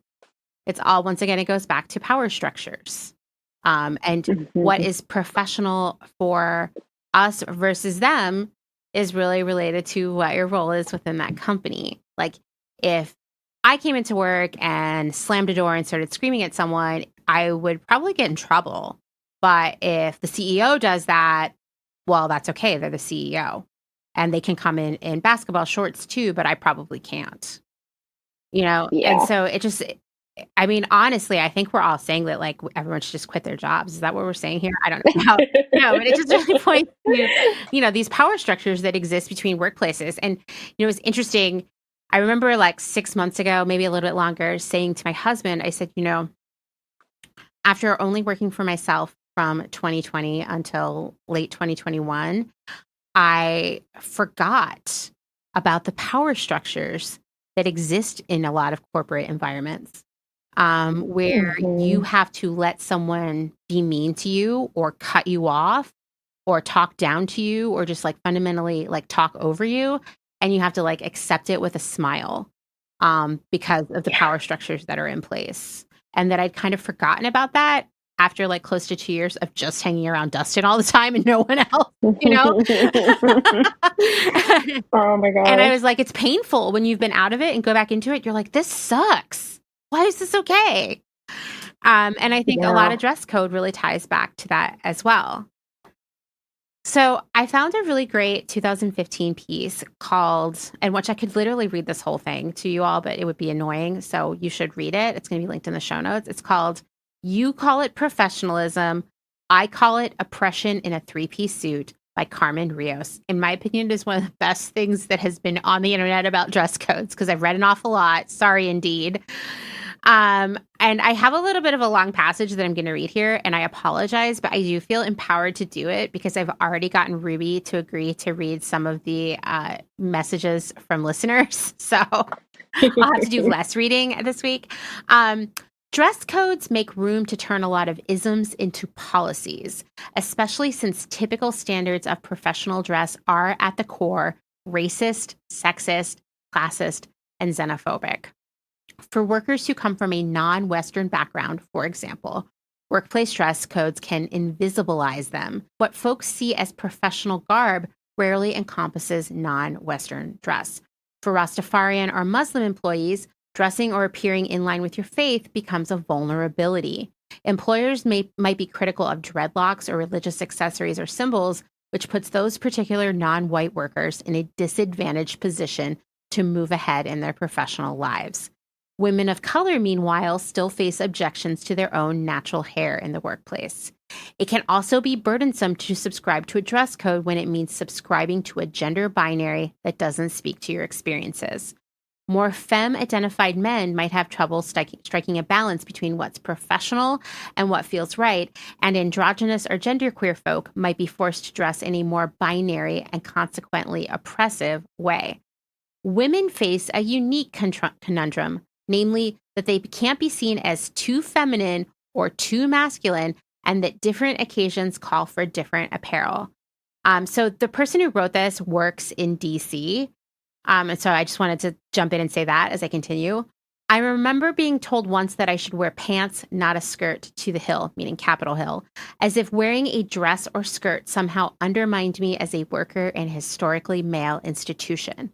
For some women, dressing in traditional male garb helps them to gain power, but in some workplaces, it works to their detriment because their colleagues find it inappropriate. On the flip side, women might be received more warmly clothed in dresses and soft blouses, but also be dismissed as flitty, unserious, and unintelligent. For workers without money, dressing professionally can actually be an impossible request. When workers at all levels are expected to dress formally, the workers bringing in the least income must choose between saving up or dressing up. And often the cost of going without the right shoes, shirts, or dresses can cost them promotions and other opportunities in their career, which really is exactly what Indeed was telling us without telling us, right? Mm-hmm. That you have to dress for the job you want. And who cares about your credit card debt? Totally. So thoughts, feelings here? The line about, the workers that bring in the least income have to choose between saving up or dressing up was pretty compelling, I thought. Yeah. There is some more insight that I'll share in terms of how this plays out in real life examples. I have a lot of client stories to share. But yeah, how many employees are faced with that same decision? And maybe it's not just a financial burden. In this case, you were talking about genderqueer folks or non-binary folks, they have to pick a lane, neither of which feels authentic to them, which is, it's harmful. It can cause mental health issues and anguish and just, an overall distraction from their job, which is upsetting. It is. And, something we've touched on a few times, like a word that has come up, is that a lot of this almost begins to feel like a costume. That we are being asked to wear a costume that was dictated by someone else, possibly a bunch of rich dudes back in, what was that, the 1700s, Ruby? The great masculine denunciation. Yeah. Right? Yeah, right? And it's just stuck, right? It's still going on. And, the reality is we're pushed into this situation, depending on where you work and what the dress code is, that you have to have two wardrobes. You have to have what you wear to work and what you wear outside of work. And this has made a lot of retailers a lot of money selling both of those, And it just seems so silly that, a trope that you would see in women's magazines in the 80s and 90s was this idea of desk to dinner. So how you could take your work clothes and transform them into evening clothes. And I actually had Barbie as a child that did that. She had like a pink business suit on, but you could take off her skirt and blazer and turn it inside out, and they were like holographic. Oh my gosh. Something like that. If anybody's listening and knows of which I speak, but like this idea that like your work clothes you can't even wear after work is wild. I feel like that was also a really popular like fashion prompt in like early aughts fashion school was like day to night. Like, yes. Yeah. Yeah, these transformation garments with this idea, which is so funny because I feel like I'm at the age now where like, yeah, like when you were talking about like in adulthood having control of your life, I think I had this concept when I was like a teenager or something that like when you're an adult, you just like go to work and you just like you put on like a sparkly tank top and like go dancing after or something. Right. I'm like, I never do that. Like I come straight home, I like take a shower, eat dinner, watch TV and go to bed. I know. I'm like, who are these people who do stuff after work? But I definitely remember that time in my life, you know? Yeah, it was brief. I feel like it was brief for me in the long run. But yeah, I mean, but there has always been this idea that like, I mean, obviously people don't adhere to it as much now because we live very different lives than people did 30 years ago, but that you would have one outfit for work. And then if you went out to dinner or drinks or something else afterwards, you would change in between. And of course, those clothes would be totally different than what you would wear on the weekend. Right? And you wouldn't wear any of those clothes that I just mentioned to a party. That's a whole other set of clothes. Yeah. And so it's just like you have to buy more and more. And of course, you need shoes and undergarments and all these other things that go with all of those different outfits. And so for the most part, I mean, we know people overconsume clothing right now, but it's not because they have all these like specific day-to-day changes that they have to make. But regardless, like you would think like, okay, well, we have changed so much about how we live. Like even, you know, I had this realization the other day that Dustin and I like exclusively eat dinner on the couch, which is something people wouldn't have done like 40 or 50 years ago, you know? And I think during the pandemic, it became even more normal to just eat on the couch, right? We've made all these other changes in terms of how we live our lives, but yet we're still sort of ascribing to these dress codes that feel kind of old. And rooted in just a different time. And they really are a financial burden. You know, even if you were saying, okay, I'm going to go buy all of my work clothes in that one section at Target that has workish clothes, right? Or I'm going to do it at H&M. It's still expensive. And a lot of those clothes are going to need to be dry cleaned or hand washed and line dried. So there's a lot of work or money involved there and, you know, not fast turnaround in terms of laundry. And so you might need to buy more. And it's just such a burden. I mean, listen, I was genuinely freaking out that I might get a job at Ross Dress for Less and need to go buy like 5 suits. I was like, how? I'll have to get like a new credit card, you know? Yeah. And for some jobs too, it's like you can't get away with getting the professional stuff at like Target. Like people might, if you're in certain fields, like people will know or they will notice. And like you have to get like an Armani suit or like something, you know, that's like a recognizable brand or like of a certain quality. Sometimes that's non-negotiable. Like if you were to work at like, I'm thinking of like very high-end retailers, like let's say like Tiffany's or something, like you probably can't show up in like a Ross Dress for Less suit. I don't know if they have them there, to but a customer-facing definitely. Yeah. I mean, I think that's a really good call out as well. And so this idea of like what's professional is kind of a moving target based on where you work and who made the rules and who you are individually.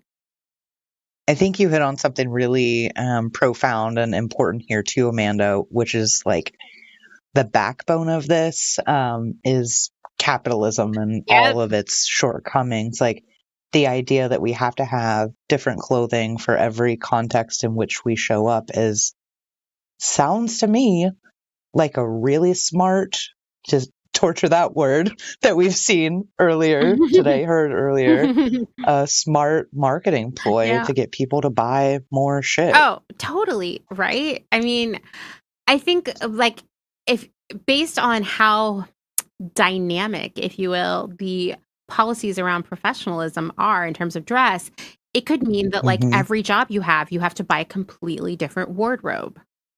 Right. And so, you know, people change jobs more often than they did in, say, our parents' generation, which I think is a good thing, but it could mean a reboot of your wardrobe every time you shift jobs. Honestly, it has meant that for me. And that's another thing that keeps you shopping, right? Keeps the capitalist wheel turning. And yet it's all so subjective. You know, it's so interesting that we all sign on for this. I mean, kind of because we have no choice. Yeah. One other thing I want to touch on, I know we have a lot to cover, but the line about like dressing in line with your faith, making you vulnerable, and how dress codes that we're seeing in professional quote unquote environments doesn't really create any space for non-Western influences and beliefs. I find that extremely ironic considering all of the discussion we've had about modesty and where that comes from. Like, it's all so like waspy, you know, like very white, very Western, very Christian too. very right? Christian. Like, there's not room for people of like it's colonialism, Muslim or Hindu or Jewish faith. Yeah, it's very colonial. I think a great example is in Japan. When you go get on the subway at rush hour, it is full of men all wearing the same exact suit. It's always like a gray or navy suit with a tie, a white shirt, same shoes. Everybody has the same haircut. And it'll just be like 100 guys in the car. It's like their uniform. And it's very Western, right? It's very, I mean, it's coming straight out of like European influences. Yet Japan's on the other side of the world. But that's the uniform for being professional at work there. And that it's even more prescribed than it is here, where everybody's literally wearing the same exact suit. It's wild. Like, if you were with someone and lost them, it might take you a really long time to locate them because they would just be lost in this crowd. It's so interesting. And, once again, we're looking at like the other side of the planet. This idea of professionalism has made its way there. Like homogeneity, right? Like the ultimate in conformity. Definitely. Oh my gosh. Yeah. Conformity for sure.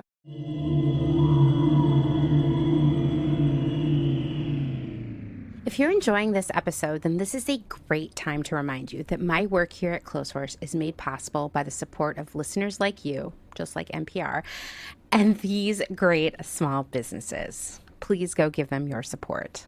Blank Cass, or Blanket Coats by Cass, is focused on restoring, renewing, and reviving the history held within vintage and heirloom textiles. By embodying the love, craft, and energy that is original to each vintage textile as I transfer it into a new garment, I hope we can reteach ourselves to care for and mend what we have and make it last.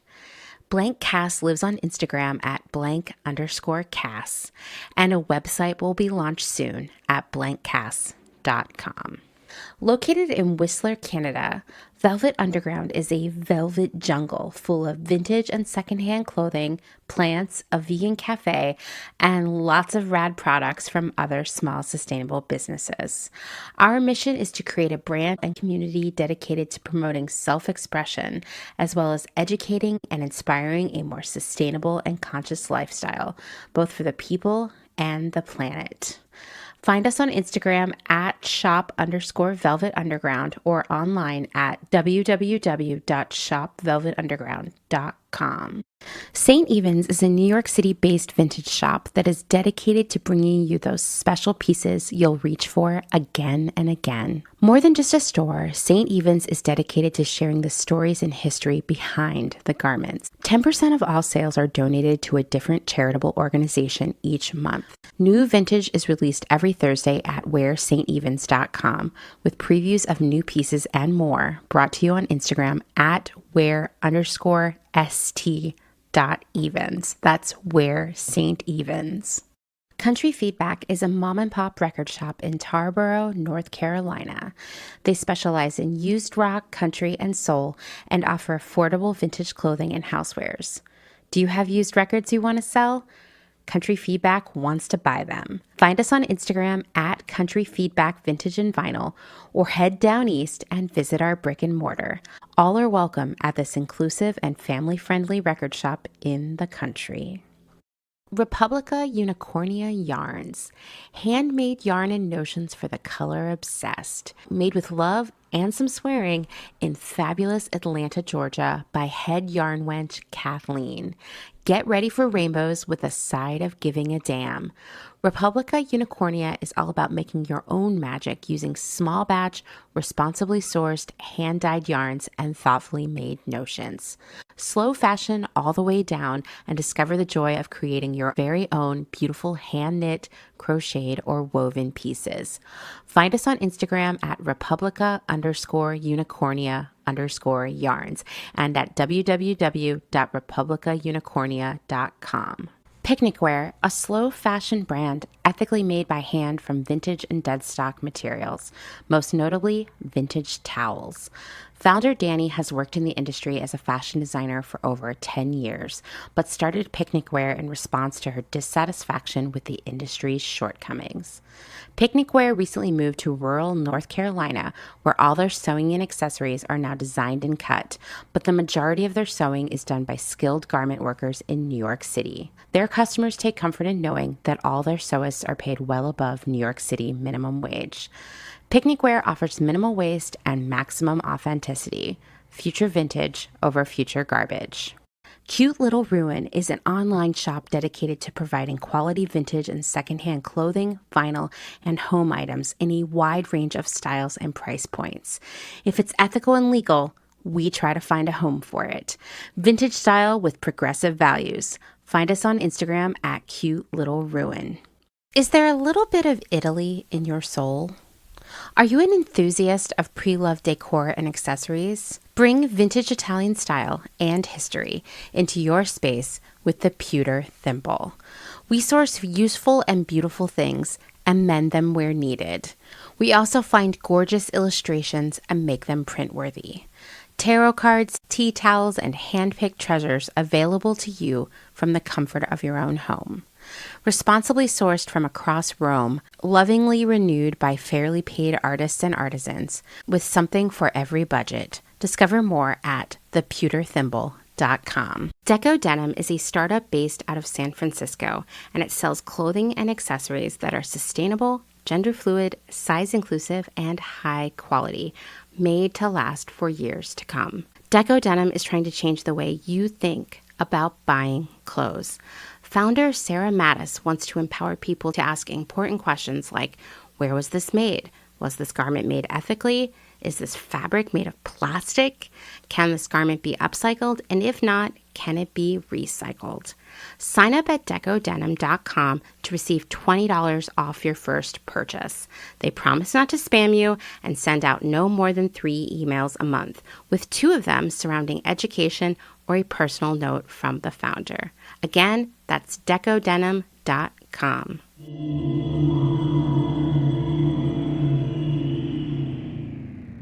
So speaking of conformity, I think we've talked a lot about what is professional, and we really haven't really solidified on this is the definite definition of what is professional to wear. But I do think we have an idea of what is often considered unprofessional, right? I will just say I am a very unprofessional looking person. I have very long hair. I wear it down. I wear a lot of bold prints and ruffles. I wear weird shoes. I wear white eyeliner. I don't wear a belt, but I guess I would be allowed to. I'm definitely breaking all of the rules of all of the dress codes we've just discussed. And yeah, and I'm covered with tattoos. So there's that too. But I'm sure, Maggie, you yourself have dealt with these ideas of being unprofessional or professional, both on your own, but also with your clients. Oh, yeah. Yeah, absolutely. So one of the things that comes to mind when I think about unprofessional is I want to introduce a little bit of hope and positivity for the folks who are listening, and to you all. We've gotten kind of dark and deep today. I guess it turns out dress codes are really dark. Yeah, they certainly can be, right?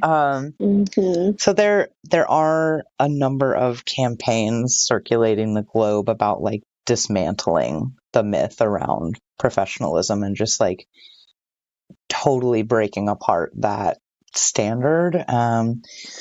I don't know who had the first campaign, but it's a side by side sort of image where you see a person covered in tattoos, piercings, maybe they have funky colored hair on one side.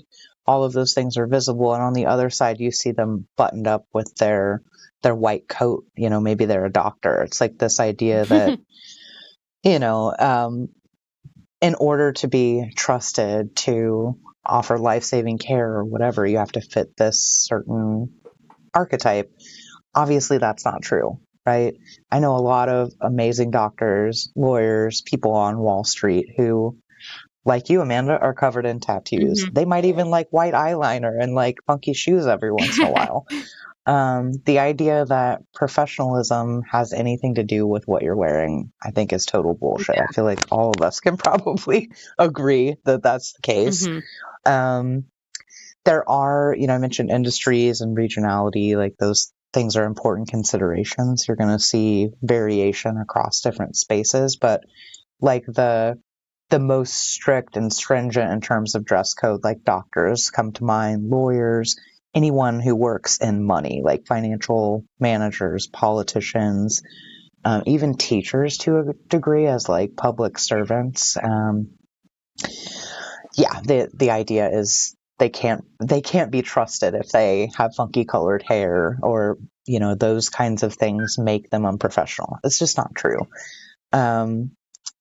Anyone who has ever spent any time in a Sally Beauty Supply store or who works there, I want to apologize in advance because this may be triggering, but when we're talking about unprofessional, that idea, there was a big campaign associated with, I think, a line of products or something from Sally that featured a queer creator, I believe, and musician and vocalist who sang a song called Colored Hair. And the hook, like the chorus of the song was, having colored hair doesn't make you unprofessional. And the reason why I said this may be triggering, I have since found out, this was a few years ago, I've since found out they played that song on loop in stores, like all the time. So I am sorry to anyone that brings up. When you were saying it, I did feel like I knew that song because I have definitely spent some time at Sally. So maybe that's why it was familiar. I think, Amanda, you mentioned like tie collared blouses when we were talking about like women or feminine presenting folks like showing up in these more powerful positions and leadership roles. I discovered and developed an affinity for that exact style of garment in pursuit of finding creative and fun ways to conceal my tattoos. I also have a lot of them, several of which are now more visible than in past years. Like I told myself for the longest time I wasn't going to go past like my cap sleeve length, just the top of my shoulders. I'm like, fuck that, I'm in Seattle now. I have my own business. I'm going to go full on sleeve, probably on both arms at some point. But I was always and am still to a degree. There's like some residual, I don't know, shame is the first word that comes to mind. Just like consciousness and awareness of the tattoo I have across my chest. It definitely draws attention if it's visible. Especially if I'm in a professional setting, and really, especially when I was working in like those business professional environments, like state government, even though like I was never reprimanded or like directly called out for it, there were unspoken reactions that made me even more sensitive about it. Like when I went for job interviews, I always went for something with a high neck to make sure that wasn't even an issue. Love a tie collar blouse. And like I said, through trying to figure out how to cover up my tattoo, I discovered like, hey, this is something that I actually love with or without the tattoo. Yeah, I got really frustrated because, again, I mentioned this, right? I'd make quite an effort to show up as professional. And I look around at my colleagues and I'm like, sweatpants and tank tops and flip flops. Let me think. Okay, we were talking about law. In terms of like keeping pace with like fashion changes and even just like social conventions, law is the slowest moving, right? They are like the oldest of the outdated, antiquated rules. I have a friend right now who works in government that operates in that same space, and she happens to have like crazy rainbow hair, which is amazing. Like half her head is shaved. It's really vibrant and dramatic. So that's fine when she's like inside the main agency, but when she has to make court appearances, instead of changing her actual hair, she has like a wig collection of like all different, quote unquote natural colors and textures to cover it up when she has to show up for court, which is pretty cool. But we're also talking about financial barriers. Like, she's made a substantial investment to like adhere and conform to these standards after paying what I can only imagine is hundreds of dollars to maintain that amazing hair color, right? Yeah. Wow. And she's probably hot. Because wigs are hot. I mean, like hot looking, but also like hot temperature. Temperature, yes. Yeah. Yes. Wow. I mean, yeah, that's a real devotion to both professionalism and having cool hair. Another thing that I don't want to get too deep into, but that does come up as a part of a lot of dress codes that I also think can be kind of, I don't know, sometimes it's subjective, but often more than anything, it's hurtful. And I think it can be classist as well, are hygiene codes. I know, Maggie, you have some stories about that. You all already in the last episode heard about my armpit hair. This is one that like, for lack of a better adjective, it sucks. When it does. Yeah.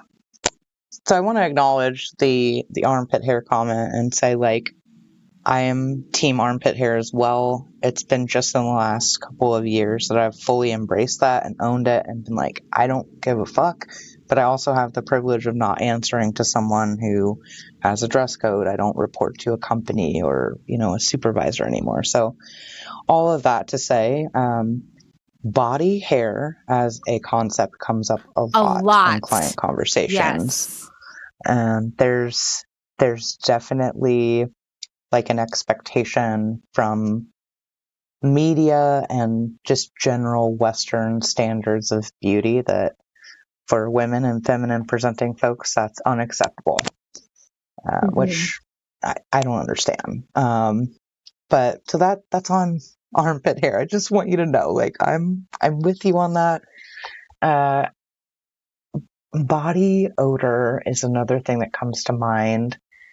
I had a friend who worked at a small town bank, and they had a really, really strict dress code. Pantyhose, like nylons, were specified. If that gives you any idea of like how strict it was.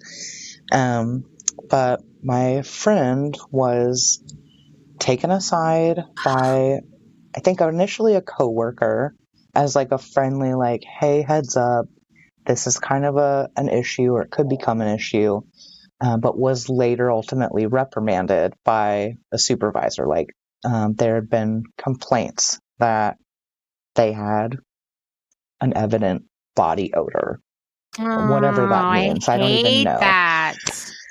So, yeah, I mean, I don't remember the exact, like, I feel like they transferred them to a different area. Like, they were definitely customer facing right at the front, like a teller position. Yeah, I want to say maybe they gave them an ultimatum. It was like, this has got to be addressed, or we're gonna like put you in the basement, kind of thing, like with the God. scanner. I don't know, but there was definitely a verbal reprimand, and I will never forget that conversation. Like, they were devastated. I mean, completely humiliated and caught off guard. It just seems like really mean. It just seems like really mean to Yeah. reprimand somebody for something like that, because it's like you really don't know what that person's story is, right? Like, it could be something that's completely outside of their control. Like, sometimes people have to like take certain medications that could like cause body odor, or maybe they're like suffering from some illness or something, like there's just so much like hormonal stuff. It could be anything. There's so much stuff there, I think, that is like already so kind of like shameful and hard to deal with, and then to be told on top of that like other people are noticing this and like have a problem with it is like, I mean, it strikes me cruel. As like corporate sanctioned bullying. That's what like, I think. Is this totally. Yeah. I mean, how humiliating. How like to, and then you probably have no choice but to come back there again the next day, and it feels like bullying. Like it doesn't have to be like a work conversation. It's really, really fucked up. I have had to, at one of my jobs, I was forced by the district manager to have a conversation with someone who worked for me about their body odor, and I just like, I wished I would die while we were doing it. It's hard to even tell someone you love. Like, I don't know, sometimes I feel like I want to like tell a family member, like someone I'm very close to and like love dearly, like, hey, like, like this is kind of getting a little things are getting a little pungent, and it's like hard, it's like someone you love, someone you don't know at all or like have a relationship with outside of work. Like, that's such a tough it's thing to have to confront. It's terrible. But then also the companies will have policies about like requiring people to wear makeup, right, or groom their hair a certain way. And these things also just, I mean, there's like 100 things under the covers there. They're all terrible, but it feels like such an invasion of someone's bodily autonomy to say like, hey, you need to wear mascara, or you need to change your shampoo, or you have to stop using natural deodorant, or I need you to straighten your hair or blow it out or something like that, It's totally body policing. Yeah. Yes, like you mentioned the makeup thing. I have a friend who experienced exactly that. Like, she had this really like super efficient morning routine that included showering and getting to the office while her hair was still wet. For some reason, the wet hair was an issue. What? While they were at it, it was like, we strongly encourage this. They couldn't require it explicitly, but they were like, hey, if you want to advance in this position, if you care about your workplace and how you present, like, we are going to encourage you to dry your hair, but also while you're at it, because you also wear makeup. Like, how does that have anything to do with her ability to perform in her role? I don't understand. So there's that makes me think of in the dress codes book that I read. I think we talked a little bit about Title IX, Maggie, in the last episode. But something we didn't touch on that's also pretty interesting is Title VII of the Civil Rights Act, which prohibits sex discrimination in employment. And so that was interesting because the book goes through a couple different like notable cases that were brought to court like as potential violations of Title VII. And it's kind of a huge bummer because pretty much the courts ruled that like it's actually totally fine for employers to have like different dress codes for men and women, like along these gender binaries. But it's some of them are like that, where there was like one case, let's see, it's Darlene Jesperson was a bartender at Harrah's, so like a casino. And they basically were telling her like she had to wear makeup for work, and she was like, I'm not going to, like, that has nothing to do with my work. And they basically were able to get around it by saying like, oh, we have like an equivalent dress code for our male employees. but it's not equivalent because it's like, but it's like, oh, makeup is like expected. It's very shitty and it's very binary. And even though technically sex discrimination is prohibited, like companies find all these ways to get around it. Another thing that I thought was interesting along those lines, I think they were talking about Hooters and how they only hire like women who look a certain way to work at Hooters. And the way that a lot of these places are able to like get around that is like, you're not just being hired as like a server, you're being hired as like a server / performer. So you're like technically kind of like auditioning for this role, or like it kind of allows them by like reclassifying the positions. Yeah, it like allows them to essentially like justify policing your appearance because it's like part of their business model or like part of their like client experience or something, which is really fucked up when you think about it. Yeah. Well, that's a great transition to another thing that often comes up relating to hygiene and dress codes that I definitely don't like hearing about, which is undergarments. And specifically, it always comes back to the bra, right? Mm-hmm. I know, Maggie, you have a little anecdote there. Yeah, so first of all, I know you mentioned this earlier in the conversation, Amanda. We had a listener weigh in on Instagram today about their experience growing up in a Catholic school environment where uniforms were required. On top of the uniform requirement was specific requirements around undergarments, like bras specifically, of course, like you said. They could only wear white or quote unquote skin color, which is interesting because there's a spectrum of skin tones. Yep. But they shared that like their teacher would do these dress code checks to the point where they would be asking these young women, young girls, to open their blouses and reveal their bra strap to ensure that they were in compliance, which is a whole other level of fucked up. We're talking about minors, children. Creepy, yeah. Really imbalanced power dynamic there. But from my personal experience, this really caught me off guard. And I'll preface this by saying I've not had any interactions with this person since. Make of that what you will. Oh, I'm making something, yeah. We had a networking conversation with this woman who is a doctor, has a PhD, not a medical doctor, but I mention that because I think there definitely is some element of privilege. Her education level is part of that.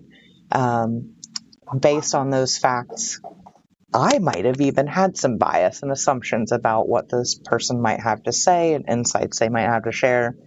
So we're talking about style, we're talking about personal branding, as normally I do with, a networking conversation, just meeting this person for the first time. She and a team, I guess, had been tasked with a similar job to you, Ruby, is like overhauling their company dress code. How do they make these changes and kind of make sure that it covers everyone? And she was telling me not what she actually said to this person, but like her inner dialogue as she was having a conversation with a person that she had observed not wearing any supportive undergarments. So in her mind, this was an issue. This person is not wearing a bra and should be wearing a bra. I don't know exactly what she said to the person, but what she said to me was, in her mind, she was thinking like, you probably would feel better if you wore a bra. And like, I mean, I don't know the person that she was talking about. I don't know their gender identity or anything like that. What I do know is what it feels like to wear a fucking bra. And the idea that I might feel better with one versus without one was preposterous, for starters. Yes. But like, that this third party could make a judgment call on what another person deems comfortable or uncomfortable for their own physical body, I mean, was stunning. I didn't have anything to say to that. It was like jaw drop. Wow. Yeah. Yeah, I mean, I think there's like bra straps came up so many times today in the Instagram comments that clearly bras, they're way too much of a part of dress codes and this idea of professionalism around like whether or not you choose to wear them, the color you choose to wear, the kind of bra you choose to wear. I'm sure if you wore a push-up bra to work, someone would have a problem with that. I'm not even going to get into the birthday candle story that we heard on Instagram today from a listener. I'll just urge you to go read the post. But there's a lot of policing of breast ownership. I mean, it goes back to control, right? And people's own biases around that. Mm-hmm. So I thought this is a great transition into talking about some of our stories from listeners. And the first one is specifically about how women are, expected to dress within business, and from someone who actually began their career in the 80s. Ruby, you're going to read Pat's story. So Pat wrote to us about corporate dress codes, and I loved this message. It was so evocative of a time. All right. I graduated from college and entered the corporate world as a computer programmer in 1985. I worked in a somewhat small town, so dress codes were not as strict as in big cities. Most offices had dress codes for all workers. I don't remember slacks being completely forbidden at my jobs, but it was implied I had to wear a skirt or dress to be taken seriously. I had one headhunter complain that the dress I had on was too feminine. Wearing florals and lace was not professional. The message was very clearly, dress feminine, but not too feminine. In bigger corporations, in bigger cities, a suit was expected. The most stringent dress codes required men to wear a dark suit, white long-sleeved shirt, tie, and black shoes. For women, the dress code was a skirted suit, blouse that covered the collarbones, pantyhose, and closed-toed pumps. The time of year did not change what was worn. If a dress or skirt was not lined, we needed a slip. Even with a lined skirt, I normally wore a camisole under my blouse. No one was to be able to see any outline of your bra. Keep in mind that as a programmer, I never dealt with external customers. I was only seen by other employees. A big tech company in the 80s was EDS, owned by Ross Perot. He once got a lot of votes as a third-party candidate for president. Rumors in the computer world was their dress code rivaled that of IBM, and the employee orientation included hours of explaining how to dress properly for work. Wow. Those instructions included the proper undergarments a woman should wear. One place I worked had a seminar on dress for success. It was based on a book by the same name that came out in 1975, with a version for women released in 1977. Watch the movie Working Girl from 1988 to see how important the power suit was at the time. In 1990, I moved to Atlanta, Georgia to work for a major telecommunications company. There was no written dress code saying I could not wear slacks, but it was frowned upon. Part of the annual review documentation included if you dressed professionally. One of my female coworkers would make snide remarks when I wore slacks. She also made sure to tell me how she had enough suits to not repeat wearing one in a 2-week period. She was my peer, not my supervisor. As far as the economic impact, suits required dry cleaning, and pantyhose expenses could add up. Retirement advice at the time would point out how much money you would be saving on clothing once you retired. Another problem was the shoes women had to wear. It was frowned upon to wear flats. When I was 31 years old, I ended up at the podiatrist because of the problems my shoes were causing. I wasn't wearing high heels, just basic pumps with maybe 1.5-inch heel. Now, almost 30 years later, I had to have surgery on a pinched nerve in my foot that started back then. Other women have horror stories of foot damage from the heels worn back in the day. Women in big cities who commuted via subway and bus were known to wear sneakers while commuting and carry their dress shoes with them. The corporation I currently work for doesn't have strict written dress codes, but there are still implied standards, especially the higher up you go on the ladder. I'm glad I work from home and can wear what I want. Wow. Made me really glad that I was not an adult in the 80s. This sounds terrible. Totally. I think especially the part about the shoes and the foot damage and having to like get surgery later. I mean, it's especially when you think about like the expense of that, like hopefully you have health insurance that can cover that surgery, right? Right. I mean, I think this is very true. Like, so much of the burden of these dress codes, it goes beyond even financial, but it can affect your health. You know, someone today on Instagram was talking about how they developed a skin condition from wearing pantyhose every day to school. Ooh. I know. I don't even want to know about that. Pantyhose are sweaty. Yeah. They're like, they don't breathe. They're like nylon or polyester. Like, it's not a nice fabric to have rubbing tightly against your skin. No. I mean, this was interesting to me in many ways because some parts of this have changed, certainly with time, but not for everyone who works everywhere. It does seem as though pantyhose has fallen out of favor. Like, I remember being a small child and going to even like Burlington Coat Factory with my grandma, and there would be aisles of pantyhose. And now you go into even Macy's and it's a much smaller section, right? But like other parts of this still exist. And as we were reading all of the Indeed stuff, there is still this gender binary within work dress codes, right? Like, even though Indeed was saying dresses or slacks or, you know, pantyhose or skirts or whatever, like, it was very much like very clearly like, this is for men and this is for women. And ultimately, in addition to it, this really just hurts everybody along the entire gender spectrum, because very few people can actually dress in the way that makes them feel their best. Totally. And I think when we were talking about like visibility of undergarments as well, I think something we didn't touch on, we talked a lot about bras, but the line that Pat had in here about wearing slips under skirts, it made me think of like the VPL, like visible panty lines. Oh my gosh, yes. And how that is also often such a thing that comes up in dress codes, right? For offices, is like if there's even a suggestion that like you're wearing underwear, which you're probably wearing underwear. Like, get over it. I know. Yeah, I think. Oh, when she talked about the camisole too. I mean, so think of that. Like, if you were going to get dressed to go to work, first you'd put on underwear and a bra and your pantyhose. Then you would put on a slip and a camisole, or maybe it would be a one-piece slip. So we got another layer there. Then a blouse or a dress. Then a blazer or a cardigan.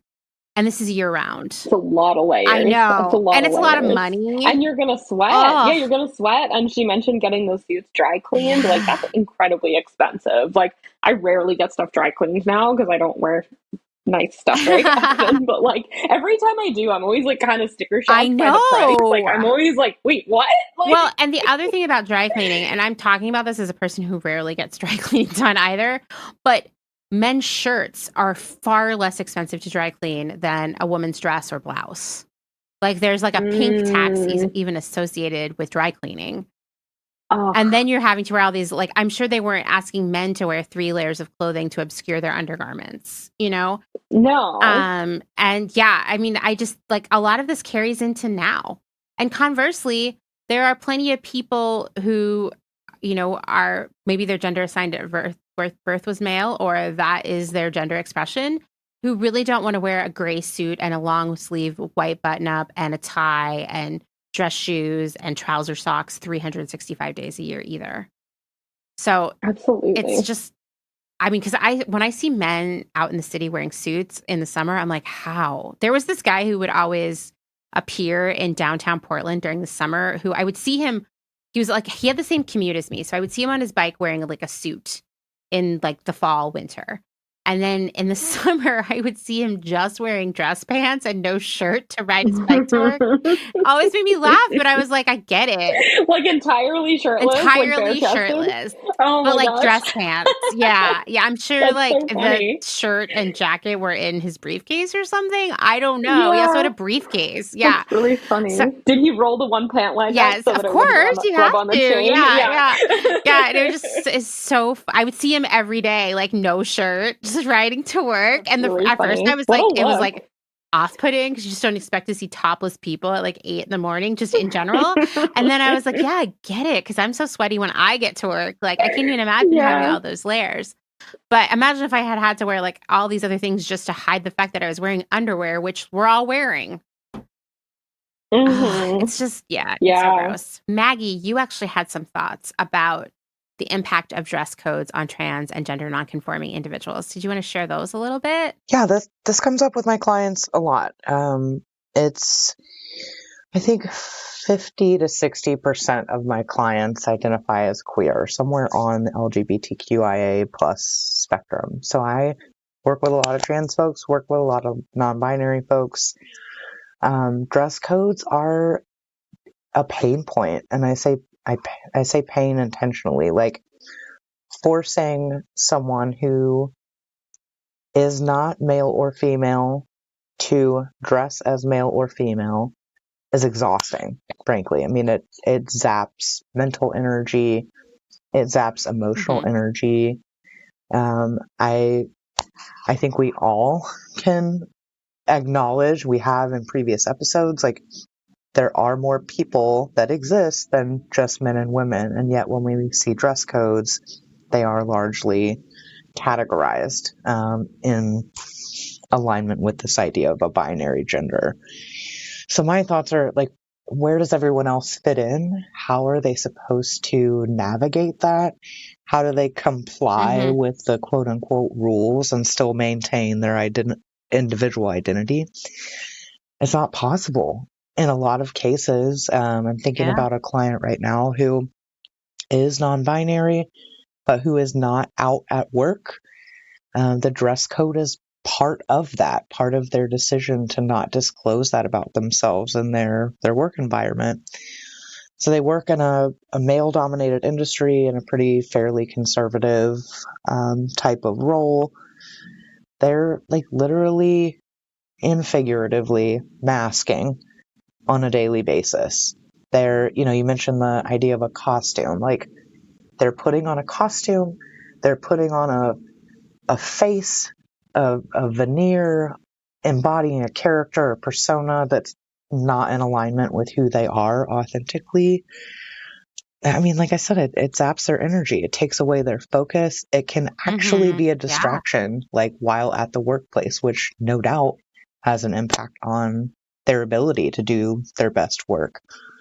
It drains their social battery, right? It also, this is something that we worked through as well, like it leaves them exhausted at the end of the day. Like they don't have a lot of bandwidth left for things like social engagements and self-care even. So back to the quote from the article that was referenced a little bit earlier, like lower paid employees having to choose between saving up and dressing up. In this person's case, they're forced to choose between prioritizing their mental health and psychological safety. Like, that's one choice. Do I want to be safe? Do I want to have, like good, positive mental health experiences? Or do I want to be who I am at work? Like, they're mutually exclusive. They don't get to have both. It's really scary. It's also, we've used these words throughout this conversation. It's dehumanizing and demoralizing. And frankly, I think people deserve better. Absolutely. Like, even if you're just like, I am a cold-hearted capitalist, right? Like, we'll take all of your care of people about people out of the equation. Wouldn't you realize that forcing people to adhere to these policies really robs them of their productivity? Like, if your goal is to get the maximum amount of work out of your workers, why would you make them dress in a way that is uncomfortable physically and mentally, and therefore probably does affect them from prevent them from being as productive as you might want? I don't know. I feel like all the jobs I've had, there's been a lot of hang up on like getting as much work out of every possible person. Totally. Right? I feel like it's kind of one of those arguments, Amanda, where it's almost like the fat phobia thing too, where it's like, why wouldn't you just want to sell to like all these people that want to buy clothes? Right? But it's like, I don't know, I feel like there is like this weird like level at which like prejudice like eclipses capitalism as like the number one goal. Yes. It's like, actually, no, it's actually more important that people like feel shitty and bad. It's like, what? Yeah, it's true. I think you just hit it there because it's been something that I go round and round about where I'm like, I just don't understand. Like so many companies out there will do everything they can to make a dime, like just throwing ethics out the window in every possible way, but then be like, I'm not going to dress fat people, or I'm not going to let people dress as themselves at work. Like, just cause. I wonder if it's like, I don't know, back to the power thing, right? It's like, I mean, it really sucks, but it's like maybe the like to serve those goals, right? To keep everybody like striving towards whatever, the goal of capitalism is. It's like the hierarchy, maybe this is like so dark, but like maybe the hierarchy actually is more important than profit, like at all costs. Like Wow. maybe having people who, I don't know, it's like everybody's like, well, I don't want to be like that person. That person has it really rough. So like, I'll just stay in my corner over here. I don't know. I mean, I think you might be onto something there, honestly. And that is very disturbing about human nature, right? Yeah. I don't know if it's human nature, but it's like the capitalist reality that we're living in. Yes. And that power is like a number one priority for many, not all people, maybe not even many people, but for some people, power is the ultimate prize. Mm-hmm. Like more than profit. Beyond money. Yeah, exactly. That's pretty dark. You have any dark thoughts on that, Maggie, or maybe something less dark? I mean, it resonates with me. Like it makes sense. I think they think, Ruby, you're definitely onto something. It's not pleasant to digest. Like that's why we have these conversations. They're hard. They're challenging. We're trying to, disrupt and get people thinking critically about these things. So I guess there's my positive note. Like, mission accomplished in a way. Like we're doing the thing, We're doing the thing. Yeah. And I think like this is something that I have been thinking about a lot lately, and I'm sure we'll have more conversations about it in the future, which is this idea that, yes, profit for many people, like money, accumulation of wealth is a ticket to power, perhaps, and that it's not the stuff that they get along the way. It's the power. For other people, it is the stuff, right? And so you'll see like some companies might lean into the profit side of it and maybe like show more concern for people in pursuit of profits.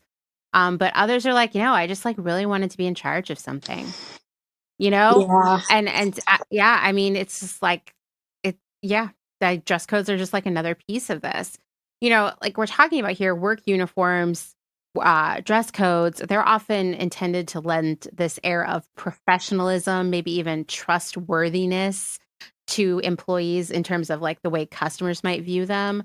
But when we talk about school uniforms, we're really getting into more of kind of conformity for kids.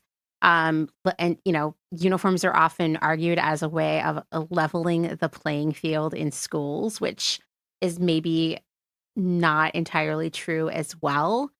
I was doing a lot of reading about school uniforms, and I was telling both of you before we started recording that really there are a lot of pieces about this all over the internet, but they really just fall into two different arguments. The people who are for uniforms, it always comes back to, and I know we touched on this in the last episode, this implication of safety, right? That we are keeping, I don't know, girls safe from sexual predators, maybe, and we're keeping boys safe from being distracted by girls. It's like not great thinking. And the arguments against uniforms are like, hey, we're just getting kids ready to accept a life of no individuality, of conformity. Talking about this, it made me think of this other quote that I had bookmarked from dress codes. It's very much about like how we teach children through dress codes and like what we're teaching them.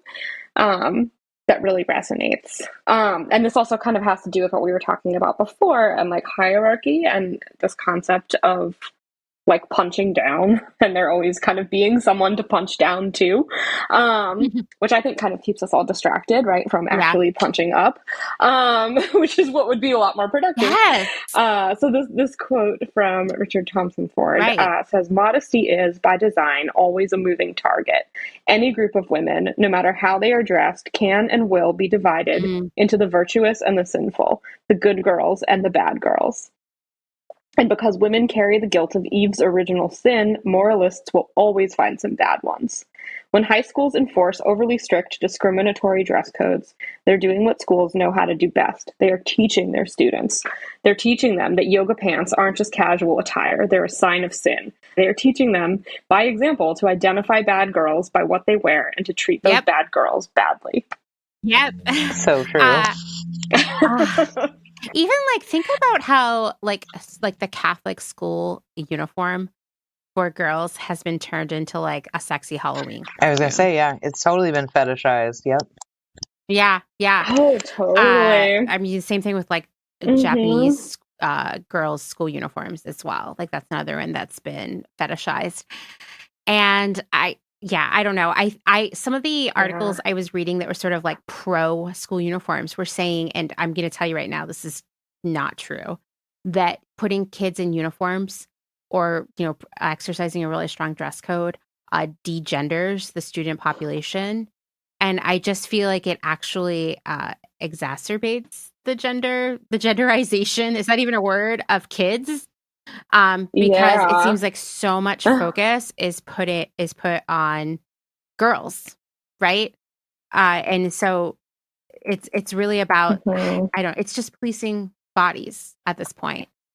So I have a couple messages from listeners about their experiences with school and work uniforms. The first one is from Carla. She said, "I've worked 2 jobs with specific mandatory uniforms, both of which were food service. As a fat, assigned female at birth person, the uniforms were poorly sized for me. At one job where I was given a single uniform shirt to keep, the largest available size, too tight in the hips and much too wide in the shoulders and sleeves. And I did not have access to a sewing machine at the time to tailor it, which is a skill that is not common for service workers regardless. At the other, there were backup shirts in the manager's office, but they were never in a size that would fit comfortably. It should be noted I am what is considered small fat, which is a subjective term, but the point is that anyone larger than me would only struggle more.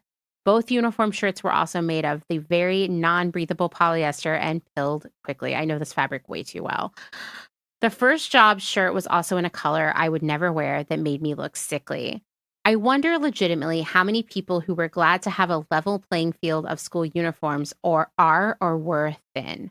I am very glad I went to an art high school where I was not subject to stringent dress codes, much less uniforms. It was hard enough to be a fat teenager without being given the freedom to find my style for that fat body. I don't know that I would have found Lolita fashion in the 2000s otherwise, and that's a fashion community that has been core to my adult life. There are dress codes in the world that make sense. Requiring closed-toed shoes in a kitchen environment is a safety measure. Asking service employees to wear something that identifies them as an employee, such as a pin or an apron, lets customers know who can be asked for help. But I don't know that purely aesthetic dress codes, especially in non-service settings, serve anyone but the boss's feeling of control. I thought, one thing that came up a lot in the Instagram conversation today was that thin students were not being sort of harassed about dress code as often as fat students. Same thing with violations for work dress code. And I'll tell you, I had a coworker who was really hung up on writing people up for dress code. And it was always people who were larger or people that she just didn't like. I think dress code is just so subjective. And it's like you were saying, Ruby, it's a distraction. It's a distraction for everyone. Mm-hmm. For the people who are subject to the dress code and for the people who are enforcing it. Totally, right? Because it's kind of like you were saying before about what about quality of work, right? Or productivity. Yeah, or how good you perform in school. Exactly. I know. These other things that would actually be maybe really helpful to evaluate. And it totally keeps people distracted. And I think it keeps people who do have a bit of power, who are in those supervisory positions or the position of an enforcer of a dress code, it kind of keeps them punching down instead of. Yeah. Absolutely. We have another message from Jenny. She says, I grew up in a low-income family, and many of my clothes were purchased on sale or at places like Old Navy. I remember only purchasing what we could afford, which meant sometimes clothes did not fit perfectly. nor were they cut for young girls. Another story. Both in school and at church events, I remember being called out for revealing clothing. Perhaps a shirt was slightly too short because it had shrunk in the wash, or I had chosen whatever was available to me. I remember these moments making me feel embarrassed about the clothes I owned, pieces I had otherwise enjoyed.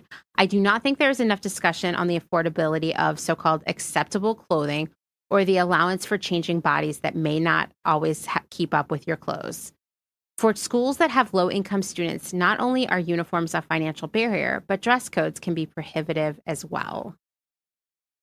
And this is a really great one. I think just even, when we talk about middle school or high school kids, you're growing constantly, right? And it happens so fast. I remember specifically, I grew 5 inches over winter break. My mom didn't even believe it. I'd gotten all these clothes for Christmas from my grandma, and they fit me on Christmas Day when I tried them on. And when it was time to go back to school, they were all too small. Like, it just happened that fast. And like, I remember being in bed every night, like, I think my bones are breaking. Like, I was having major growing pains. And so now none of my clothes will be acceptable for dress code anymore because the shirts were too short, the skirts were too short. And what's a family supposed to do in that situation? And it's like penalizing someone for growing or their body changing. Yeah, even in adulthood, really I think like I can see this playing out with like weight gain or weight loss or pregnancy or like all of these things that cause somebody's body to like change quickly. And I think it's so, I don't know. It's just, again, it's kind of like the body odor thing where it's like you don't know what's going on in somebody's life. And to just look at this like visual thing and be like, your shirt's too short or like your skirt is showing too much leg. It's just like, it's like, come on, cut this person a break. And this is like kids get sent home for this. They like miss school because of this. And their parents have to come get them who might be unable to leave work. Yeah. And so it puts a financial burden on the family. It puts the parents in risk of losing their jobs. The kids literally miss getting an education. I have also had friends and coworkers who were sent home from work for dress code violations. And it would be like, okay, well, I have to take a bus home, so I'm not going to be back for like 4 hours, or I have to spend money on an Uber that I don't have. Yeah. Like these are all just, it's almost like the dress codes are more destructive than they are constructive. Yeah, understatement of the freaking century. Right, I know.